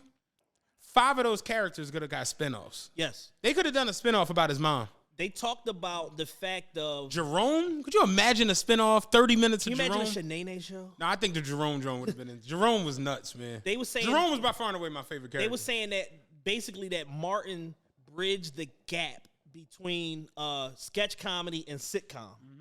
And, you know, just having the presence of mind of who came in to play certain roles. David Allen Greer playing the pastor. Yeah. Tommy Davidson showed up. Tommy Davidson did about Varnell Hill. Yeah. It was just like, yo, it's like all these just super talented, like legends, like black, you know, comedic icons and shit like that participated in the show. Snoop Dogg showed up. Oh, shit. It was Snoop Dogg was on there. The joint with Pam at the apartment. Yeah. Snoop was on everything. Yeah. Snoop really was been a part of everything that happened black. Yes. Since like 1992. Snoop really been on every fucking thing. From the drive, though. From the jump.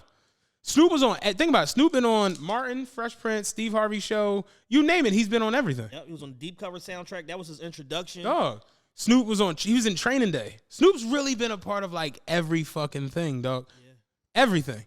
Like, the only thing Snoop hasn't done yet is been in, like, a Fast and the Furious. Right. That's it. It's coming. It's coming. Fast 13, I'll guarantee you Snoop. Yo, speaking of Snoop Dogg, have you been keeping up with Netflix? They've been dropping the shows from the Netflix is a Joke Festival. Snoop Dogg has one. It's called Fucking Around with Snoop. Snoop Dogg presents Fucking Around. I got something for you real good to watch. It's Mike Epps, Cat Williams, Mike Epps, Cat Williams, D. Ray Davis. Okay. And it was like 2 other comedians or whatever. And it was Snoop Dogg, Joan, or whatever like that. The shit was phenomenal. And then Pete Davis has one. Bill Burr had one that was funny as hell. Melanie Wolf, who's opening for Chappelle right now. She's his primary headliner who's opening for Chappelle right now. She was on there. She killed it. But yeah, so the Netflix is a Joke Festival. What they've been putting out so far, all amazing content, yo. I got something for you to watch. Have you gotten into the origins of hip hop? No. Oh my God! I can't see how you haven't gotten into that. It flew. I just totally missed it. I'm out the loop. Do you know about it? No. Oh wow! So A&E is doing a docuseries, 8-part, John, where it's basically they take a influential person in hip hop who doesn't get the credit that they deserve, and they do like an hour-long documentary on them. First one was Fat Joe, and we always make jokes about Fat Joseph. Fat Joseph. Shit. You know what I'm saying? But like a lot of people don't even know. Fat Joe owned the Fever in New York, and that was like a legendary place where like a lot of the hip hop motherfuckers would get they start, get on stage. Like Nas said it, like rocking at the Fever. Streets was all mine. You know what I'm saying? That was my version of the blues. Dropping out schools, the crack epidemic had rap representing new rules. Like Fat Joe really he muscled that Latino shit. And when he found Pun, it was just like, yo, like y'all can wrap it up, nigga. Like, you know what I'm saying? And they talked about all the shit he did. So that one was really good. The next one they did was on Ja Rule. The Ja Rule joint is phenomenal. When I tell you Chris was not lying about shit, every single thing he said, and we got to get another interview because there's more shit. Yeah. Dog, did you know that when they got the label deal, right? You know how the whole shit happened. Ja had Can I Get Her? Right? Irv was like, yo, we got this record. Irv, like, I'm playing it over. You know how Irv talks. I know this shit is a hit. I know it. I know this shit is a hit. I'm playing it over and over like, yo, this is it. And we like, yo, how we gonna break this record? How we gonna break this record? He was like, Jay-Z walks in the studio, right? So he's like, Jay, my man, I done did shit with Jay. We've been running around, do. I know Dame. Oh, like, these my folks. He's like, man, I played a record for Jay. Jay just leans over, was like, let me get that. I need that. Let me get that. And Irv like, nah, yo, that's Ja John. Like, I can't. Yo, that's Ja. That's my artist. It's for Ja. No way. Jay like, I'm saying like he can be on it, but I need that. And Irv like, he's like a light bulb went off where it's like, yo, this is Jay. This is volume 1. This is Reasonable Doubt. This is Hard Knock Life. Like the album about to drop. It's like, he's like, still, I'm like, I don't know. Jay was like, yo, like, let me make a call, dog. Rush Hour motherfucker said they give me $750 for the soundtrack. You want me to get that? like, oh shit, but I get 10%. You can take that. You know what I'm saying? He's like, so boom, I go to Ja, like, yo, we gonna get a record to Jay. Ja like, what the fuck you mean we gonna give it to Jay? He's like, yo, but it's gonna be you and Jay. Ja like, fuck it. All right. They do the song. Boom. Can I get a what for these? Like, they do the John. Drop. Jay was like, we're going to put a mill on it to get the bitches hype. Da-da-da-da-da. Irv was like, dog, we performed at the fucking stadium in Jersey, the Giants John. He was like, Jay came out. Man, they cut on Can I Get A? People went fucking ballistic. He was like, Ja came running on stage, no shirt. And it was like, he was like, I just seen it. It was just like, oh shit, Ja, superstar. So boom, he was like, can I get a hit? You know, Jay do 5 mil with the John. Boom, boom, boom. Can I get us a smash record, Rush Hour soundtrack? You know how I go. Boom, we go do Holla Holla, right? We drip, and I'm just like, yo, this shit is gritty. This shit is hard. We drop it. The problem with Holla Holla is Jay is emerging as the coolest nigga on the planet, and DMX is the hardest nigga on the planet. And I'm working with both of these niggas. And people are literally like, yo, DMX don't got no shirt on. Ja don't got no shirt on. DMX bald, Ja damn near bald. You know what I'm saying? He was like, motherfucking X is screaming and hollering, Ja's screaming and hollering, and they sound alike. So people are like, yo, why your man trying to sound like X? Right? And they was like, X was pissed. Like, Irv was like, I can remember vividly, like, us being in, like, a fucking radio situation doing interviews, and the girl came up and was like, yo, I love your Holla Holla record to DMX. X like, what the fuck, man? Like, he's like, X was pissed about the shit, because it's like, people thought Holla Holla was DMX. You know what I'm saying? So he was like, yo, we got to find our lane. Like, we got to find our lane. So he was like, we get the crib out L.A. I just take everybody out L.A. for the summer. Like, yo, we going to go out L.A., get a mansion, some cars, you know, we had some fun. You know what I'm saying? Yeah. He's like, we out L.A. And we started working on the album. Def Jam sent us $2 million. And the dope part about it is they got Irv and Chris and them on one side, and then they got Kevin Lyles and them on the other side. So they're like giving their synopsis to what all happened. And Irv is like, yo, we go to L.A., we made Rule 336, right? Put it on me. Down ass bitch. Like, all of that. Like, Ja just in his bag. And we loving the records. Now, granted, Irv, like, we was high. You know what I'm saying? He like, we was high. On some bombs. We was high. We was drunk. But this shit sound amazing to us. We bring it back to New York. We play it for him. Leo, everybody like, man, this shit is garbage. What the fuck made y'all do this? Why is he singing? What the fuck are y'all on? Like, dog, this Def Jam. We make the hardest shit. You told us that. You told us Def Jam wasn't hard enough. Remember that was whole Irv pitch with DMX? Yeah, like, y'all don't got y'all got to bring the streets back. Now you done bring the streets back, and now you want to go sing. And he like, no, y'all don't understand. Like, this is really it. He's like, Leo ain't want to give us no more money. Ain't want to give us shit. I went to work. I worked them fucking records. I went to my programmers. I went to the radio people. Yo, play this shit. Play this shit. Come on, dog. Do me a favor. Play this shit. He's like, it was a slow bubble. But then you looked up and Put It On Me was in the top 10 in the country. And then we dropped Rule 336. That shit was the #1 album. That shit sold 257,000 records the first week. Hard copies. Hard copies. Ja's a superstar. The album goes on to be 3 mil. 3 times platinum. Little nigga from Queens. 3 times platinum. The fucking album, Rule 336, generated over $100 million after the label gave me $2 million. They gave me $2 million and wouldn't give me no more money. We just worked the records and made Ja a superstar. Went back to the fucking label. Yo, what's up? We trying to do another album. What's up? They gave me 10 mil.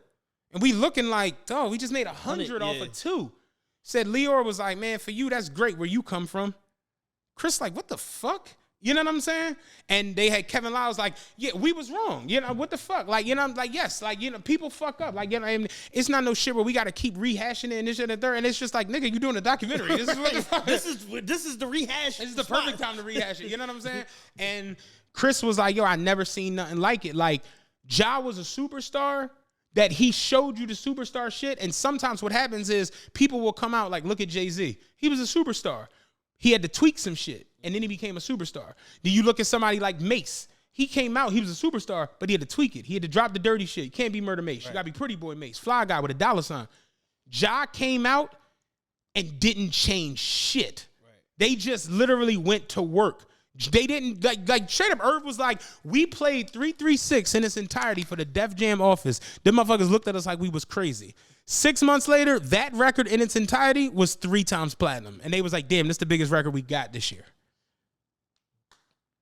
And then turned around and they gave him 10 mil. Irv like, what the fuck is up with y'all? You know what I'm saying? And Irv to this day, like, he don't fuck with them. He don't fuck with Leor, Kev, Dev. Like, wow. Yeah, because you could even see it in the documentary. Like, every time they went, he's just like, you could see the disdain. And Kevin Lyles is on the flip side, like, dog, like, you know, like, you talking about 20 fucking years ago, 25 years ago, damn near. You know what I'm saying? It's just like, you would think people would just be over it. It's like, yo, we done all made money. We legends just in the third. Irv, like, fuck that. Like,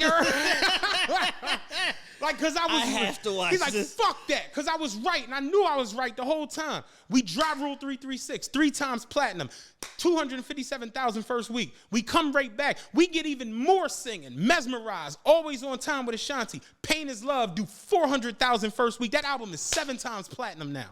I knew I was right. John knew he was right. Fuck y'all. I heard just spazzing for no reason. It's a good ass documentary. I man. have to watch. But this. every episode, like the next John, they doing one on Little John. They doing one on every bunch of people. You know what I'm saying? But the Ja John, it was good, and they got everybody on there, like Jay, his wife, dog, everybody on that John. They got fucking Leor, Kev, all of the Murder Inc. niggas.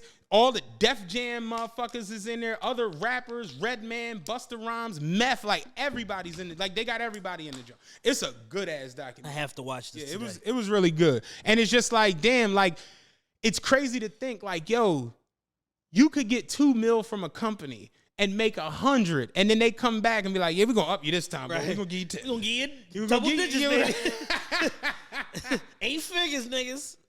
And it goes back to the whole shit Chris be on now, where it's just like, we really got to understand the business side. Yeah, who's going to lead us without trying to rob and cheat us? Like, we really got to understand the business side to, like, everything. You know what I'm saying? And even today, shout out Paulie. Like, we was talking to the John. I was just like, yo, we got to have you come up and talk about the whole John. He's like, you know, I hate talking and shit, man. And I'm just like, no, because people need to hear it from a motherfucker who's in it. And he like, no, I fucks with y'all. Like, you know, I'll give y'all the game whenever, you know what I'm saying? I'm just like, no, but you don't understand. Like, that's the shit we've been on. It's like really trying to inspire people and tell people like, yo, you can create some shit that can change your life. Mm-hmm. That's real. And that's the biggest thing with like Irv and them. Like, Irv is a fucking genius, man. Yes, he's brilliant. Like not trying to be funny. Let's keep it tall. Irv literally was Jay-Z's like go-to guy when and his DJ. I'm about to say, when it came to what he did on stage, what records played, how they were played, and he was doing production. Irv did Hard Knock Life. Yes. He did the Annie sample. Then on the flip side, Irv hand-walked DMX into the fucking Def Jam building. Then he built up, like, Irv really is that. He saved the label. He saved, I'm going to keep it buck. Irv is the reason y'all niggas all got East Coast bias. It's a bar. That's a bar. That's real. Irv Gotti is the reason we all got East Coast bias and can't believe that Atlanta been tearing shit up for 25. Because the way that it was presented to us was like New York, and then everything else. And yeah. Irv is the catalyst to the reason why that landscape even looked like that the right way. Absolutely. Irv a smart ass. I want to interview Irv bad as fuck. Yeah. No, he's like him and Dame are like the top. Because Irv energy is just fucking insane, man. Like, and he's the second best storyteller in hip hop behind Fat Joe. And you wanna know what the funniest part of this shit? Irv sitting there doing an interview. You know what he's wearing? A t-shirt that say Free Preem. Because he started talking about that whole shit when that happened. They get into the 50 Cent shit, and Irv was like, yo, I couldn't believe the shit. Like, I get it. When you at the top, motherfuckers want your spot. But he's like, I watched 50 come out and be like, yo, this nigga singing, da-da-da-da. Then drop a track singing. I'm like, what the fuck is going on? And he was like, once the whole fair shit happened, these motherfuckers hit us for everything. 20 fucking charges of murder, drug dealing, every fucking thing you could think of. And, you know, we spent $3-4 million trying to beat that fucking case. And the label, literally, that's where he really started going off about that. He was like, the label wasn't supporting. They wasn't rocking with us. They just wasn't doing the right things. And it's just like, man, fuck y'all. I'm out. I don't want to do this shit no more. You know what I'm saying? That's kind of what happened. You know what I'm saying? And he was like, one thing I'm very proud of, though, is that Ashanti and Ja Rule just have their spot solidified in fucking music to where it's like, that's when they brought up the whole versus shit, how bad he cooked Fat Joe in the verses. And it's just like, yeah, Irv like, yo, were we drunk? Yes. Were we high? Yes. But I knew, barring the drugs and alcohol, this music gonna live forever.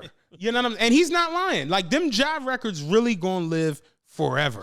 He's a legacy act. Him and Ashanti gonna be able to tour amphitheaters and small arenas forever. Yeah. Forever. Yeah. Because that music correlates to so many different generations. It correlates to our direct generation who grew up in it, the generation after us, and the generation before us. Exactly. Because it's timeless music. And not a lot of people have timeless, and that's like, not to, that's kind of like the knock that a lot of people had on somebody like Meek for a long time before he started to transition and make different types of records, that it's like, yo, he don't really have no classy like music in his discography, shit that you can like play in front of your grandma and shit like that. Ja Rule has endless amounts of them. Ja Rule got street records, hard records, singing records, soft records, baby shower records, graduation records, like karaoke, all that shit. Like, them records really gonna stand the test of time. So yeah, the Ja Rule joint is very good, but it's called Origins of Hip Hop. I wrote it down already. Yeah, It's on my list. Yeah, they in fact, let me tell you all the people that they got, because I don't want y'all. I want y'all to get into this. Origins of Hip Hop A&E.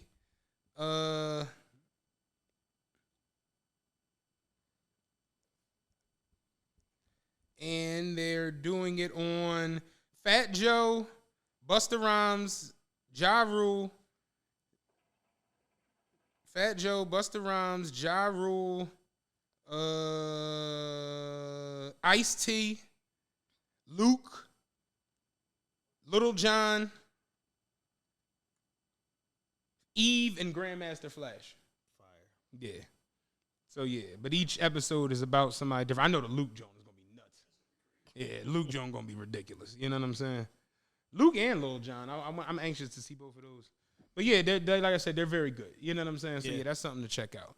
But got anything else? Nah, not really. The random thought went on some podcast talking about how Kanye and Future made a twerk in the studio, but that's neither here nor there. That's really not anything. We had a phenomenal show today. That's good enough. If y'all don't have y'all tickets yet, get them, because they're gonna be sold out probably in the next 2-3 days. Get y'all tickets for the tour finale, June 26th, in Brooklyn. Doors open at 6. Showtime is at 7 p.m. We all going, link up as Philly. Go out that night. We're going to go to Pergola, have a good time. And if it's a strip club open late, we're going to go to the strippy. We're going make it an evening. But, I actually have a bucket with like 300 ones in it. Bring it with you. Yeah, I might bring the bucket. Bring the bucket. I make it a goal to like put money in it, like the loose change and dollar bills. And I actually counted the dollars the other day, and I pulled it out. It's like this many went. And Lee looked over. She was like, "Why the fuck do you have? What were you and Dan really in New York?" I'm like, "I'm telling you, this in New York. This shit been sitting here the whole time." I'm telling you, this shit been sitting here the whole time. Like, what the fuck? If y'all haven't listened to the episode or watched the episode yet, with we didn't. I'm mad we didn't do that till the end. Let's wrap. We got 4 or 5 minutes. Yeah. The impact that episode has had already. I have endless testimonials. Yo. Endless. I want to read some of them because I made it a point to screenshot them, Jones. All right, so my homegirl hit me from Atlanta. Just want to let you know, I appreciate that credit episode. I literally sat and watched the entire 2 hours. Literally so much free game. I sent it to damn near everyone in my contacts.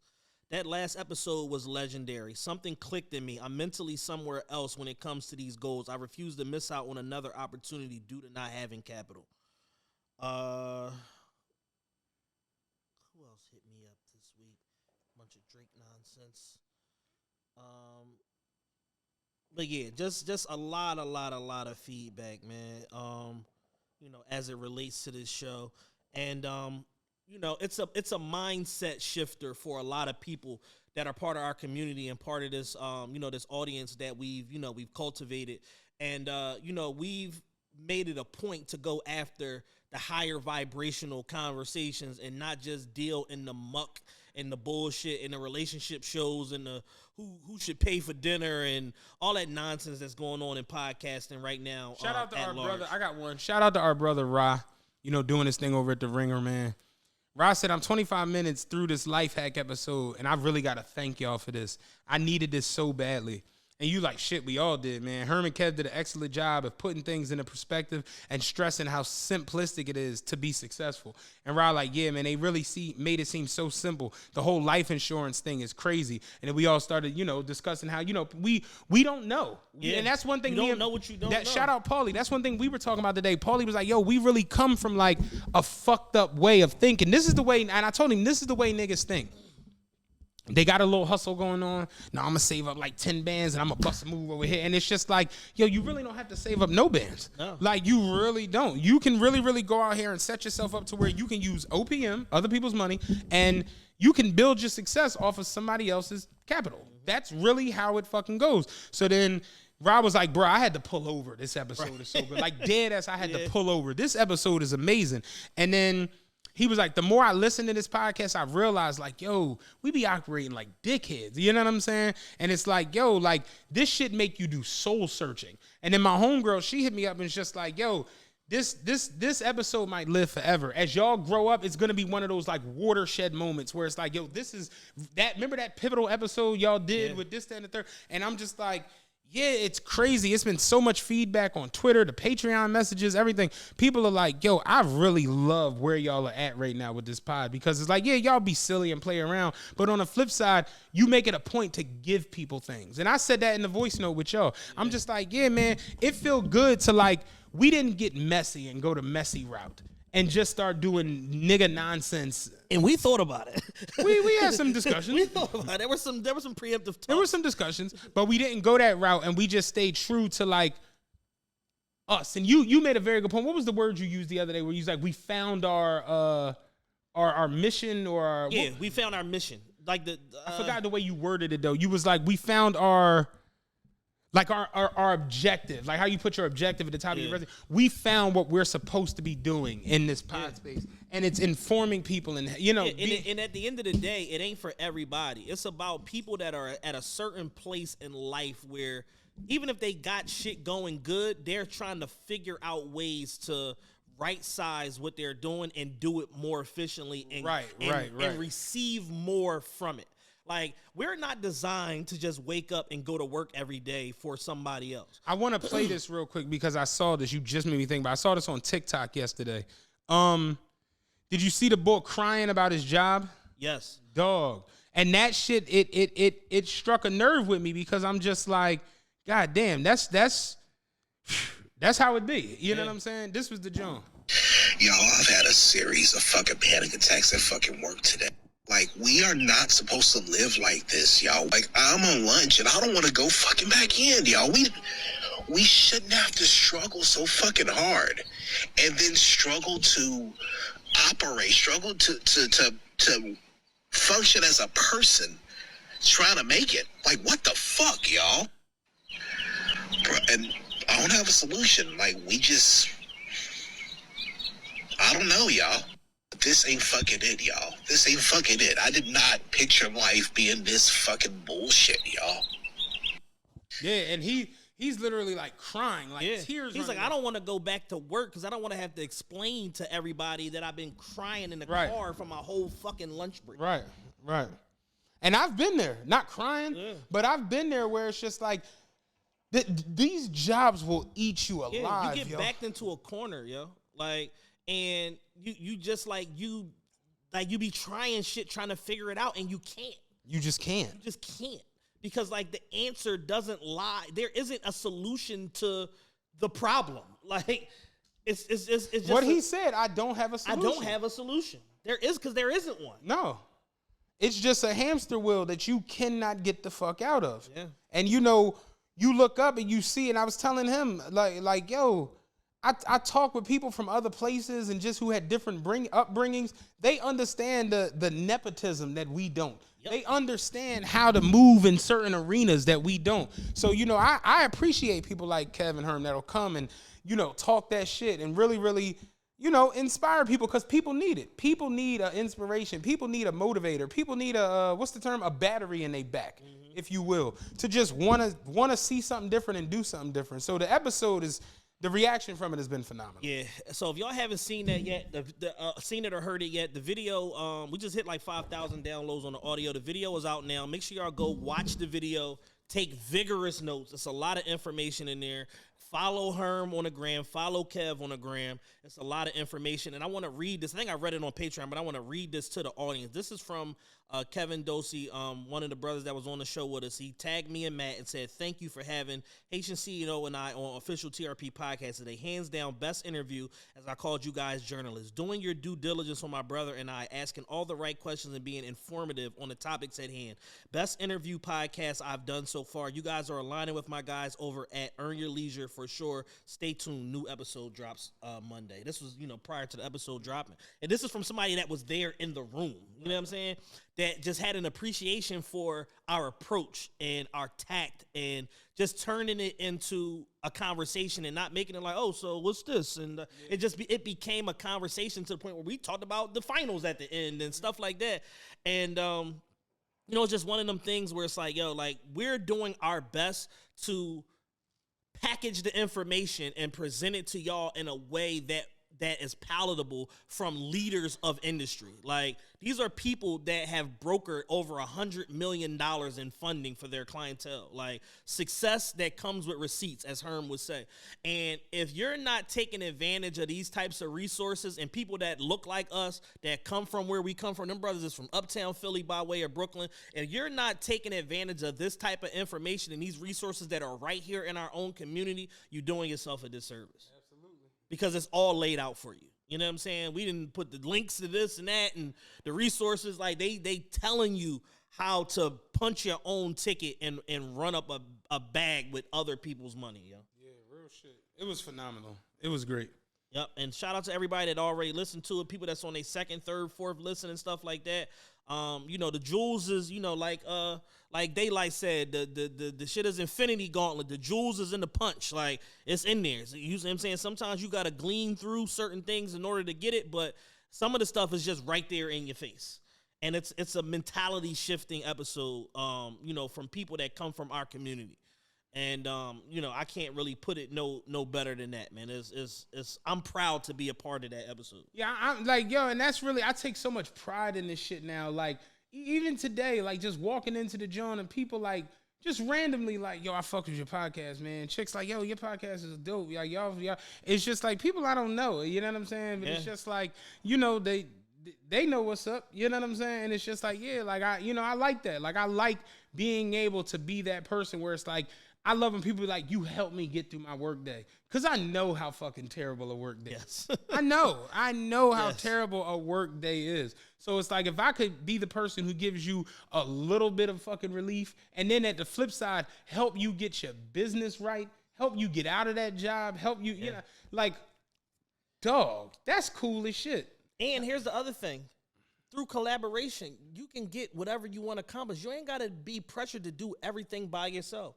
Audit your circle. Find a group of like-minded people that believe in the same life principles and stuff that you believe in. Come together and do something. Right. It ain't got to be trucking. It ain't got to be real estate. It ain't got to be. It just do something. Do something. Get your shit in order to where you can go and attain some fucking funding and sit one day and brainstorm and figure out. And I keep it above with you. You don't have to be passionate. I prefer it. Yeah. But there are people out here that make a lot of money not passionate about what they make a lot of money Absolutely. off of. Seriously. So just sit down and figure that shit out and come up with something and go get to it. That's real. Sure.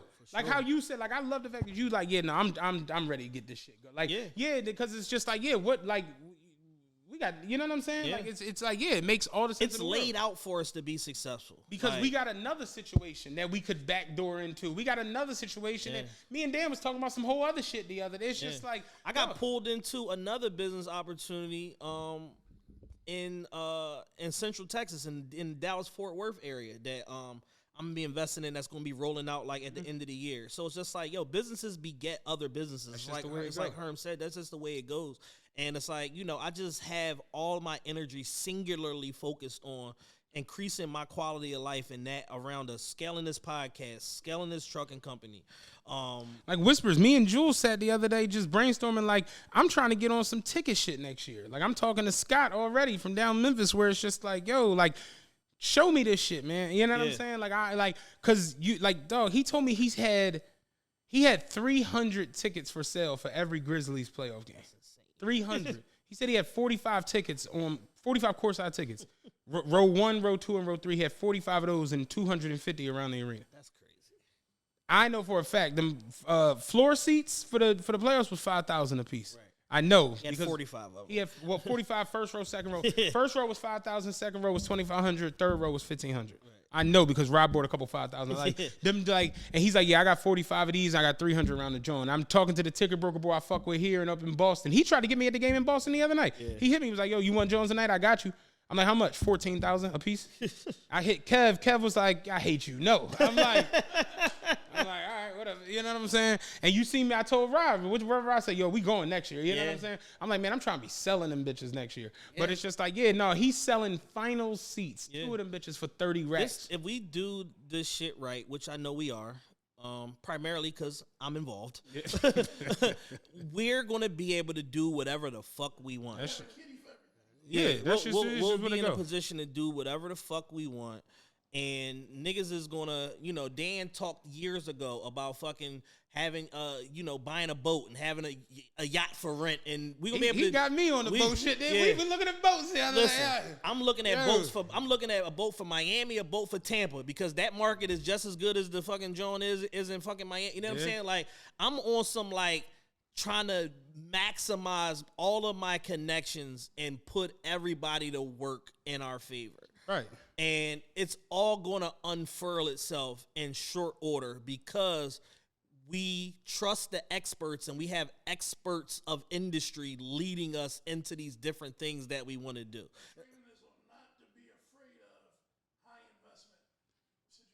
Dog, that's another one. People will almost scare themselves out of certain situations. Motherfuckers talk themselves out of shit all the time. I've done it. Yeah. I was going to move 9 different times. I was going to move to Charlotte. I was going to move to since I'm 39 now, since I was 28 years old, I was going to move 10 different times. I was going to move to LA. I was going to move to Charlotte. I was going to move to Houston. I was going to move to Austin. I was going to move to fucking South Florida. I was going to move to the craziest part? I was in Utah. And I was settled. Yeah. And I came back. Came the fuck back. Granted, I'm glad I came back because, life works in mysterious ways or whatever. But it's just like, man, these hoes, man, they a headache. And the niggas, like, seriously, I question that shit all the time. Like, what the fuck made me want to come back when I was like, I got out? You were out. You were free. I was out. And I know a lot of people right now that, people that I know that have moved to Houston, moved to LA, did this and that. And I'm like, yo, don't look back, man. Don't feel like you're missing something by not being here because you gotta basically build yourself up to be the man or the woman in this new market. Who gives a fuck? Right. Do what the fuck you need to do. Handle your responsibility. Build your bankroll up, and you're gonna be in a position to punch your ticket to do whatever the hell you want. Absolutely. It's simple as that. There's plenty of dope shit going on everywhere. Just by proxy, if you live in Philly right now, right? And you move to South Florida or you move to Houston, Texas or Austin, Texas, you're getting a raise. The cost of living is essentially the same when you compare average rent, cost of food, this, and this. Because we live in a global economy. So your cost of living is the same, but you automatically off rip. Even if you're just doing the same shit, you get a 20% raise because you don't got to pay state income tax. Right. It's just simple little life hacks like that. And just knowing that it's like, yo, you just going to make more money doing the same exact thing. Absolutely. If you work for a company that's nationally based, go to your job. Hey, what would be the process to get a transfer to go here? Yeah. You know what I'm saying? Like, it's very simple. Real talk. It's very simple. You got people every day making mass exoduses from places that people want to move to. You have people leaving there. Right now, people are leaving the state of New York and the fucking state of California in droves Did you see the south. Rent requirements in some of them places in New York? 160 times if you a personal guarantor, 80 times the rent. Like, excuse me? Yeah. Like, the rent 2,000. Corporate greed is at an all-time high, and that's its own separate fucking episode. Yeah. I saw a fucking post yesterday that said gas in 2017 was $114 a barrel. Gas today is $117. Crude oil is $117 a barrel today, but gas was $2 less at the pump. Why is that? Because our government is allowing these gas companies to operate with impunity and just gouge people, period. And all in the name of making up some fake amount of money that they lost during the pandemic that didn't happen because they all got bailout money because the government is not in a position to let any oil company fail. No. It's all bullshit. It's all bullshit. It's all bullshit. It's like Cat Williams said, it's the truth against the lie. Mm-hmm. You got people that love the truth. You got people that listen to the lie, but they lie to all of us. And it's as simple as that. Right. But I got nothing else. We could do a Patreon later in the week about that. That'd be a good Patreon episode. Yep. Subscribe to the Patreon, man. Patreon.com/official TRPE. The tiers will be refreshed at the end of the month. At the end of the month, we're going to announce them by the end of this week. It'll be out by the end of the month. Anybody that has paid for a yearly subscription, if you didn't tap in with me already, please do. I'm going to send you a free merch package or whatever. Send me your address, full name and all that, wherever you receive your shit. I don't care if it's by Camel. Just tell me where to send the shit to. It'll get to you. We're going to take care of that this week. Like I said, I've been in a cave the last week and a half just doing business stuff, so I haven't gotten a chance to go and package everybody's shit and send it out, but I will this week, I promise. Yeah. Other than that, man, we love y'all. We appreciate y'all. Go watch that episode with Herm and Kev. Go subscribe to our YouTube if you're not subscribed already. Hit the notification bell so you get alerts on when these videos come out so we can run these numbers up and keep spreading the message to people worldwide that want to see what we got to offer. Yeah. Realest podcast ever. We out.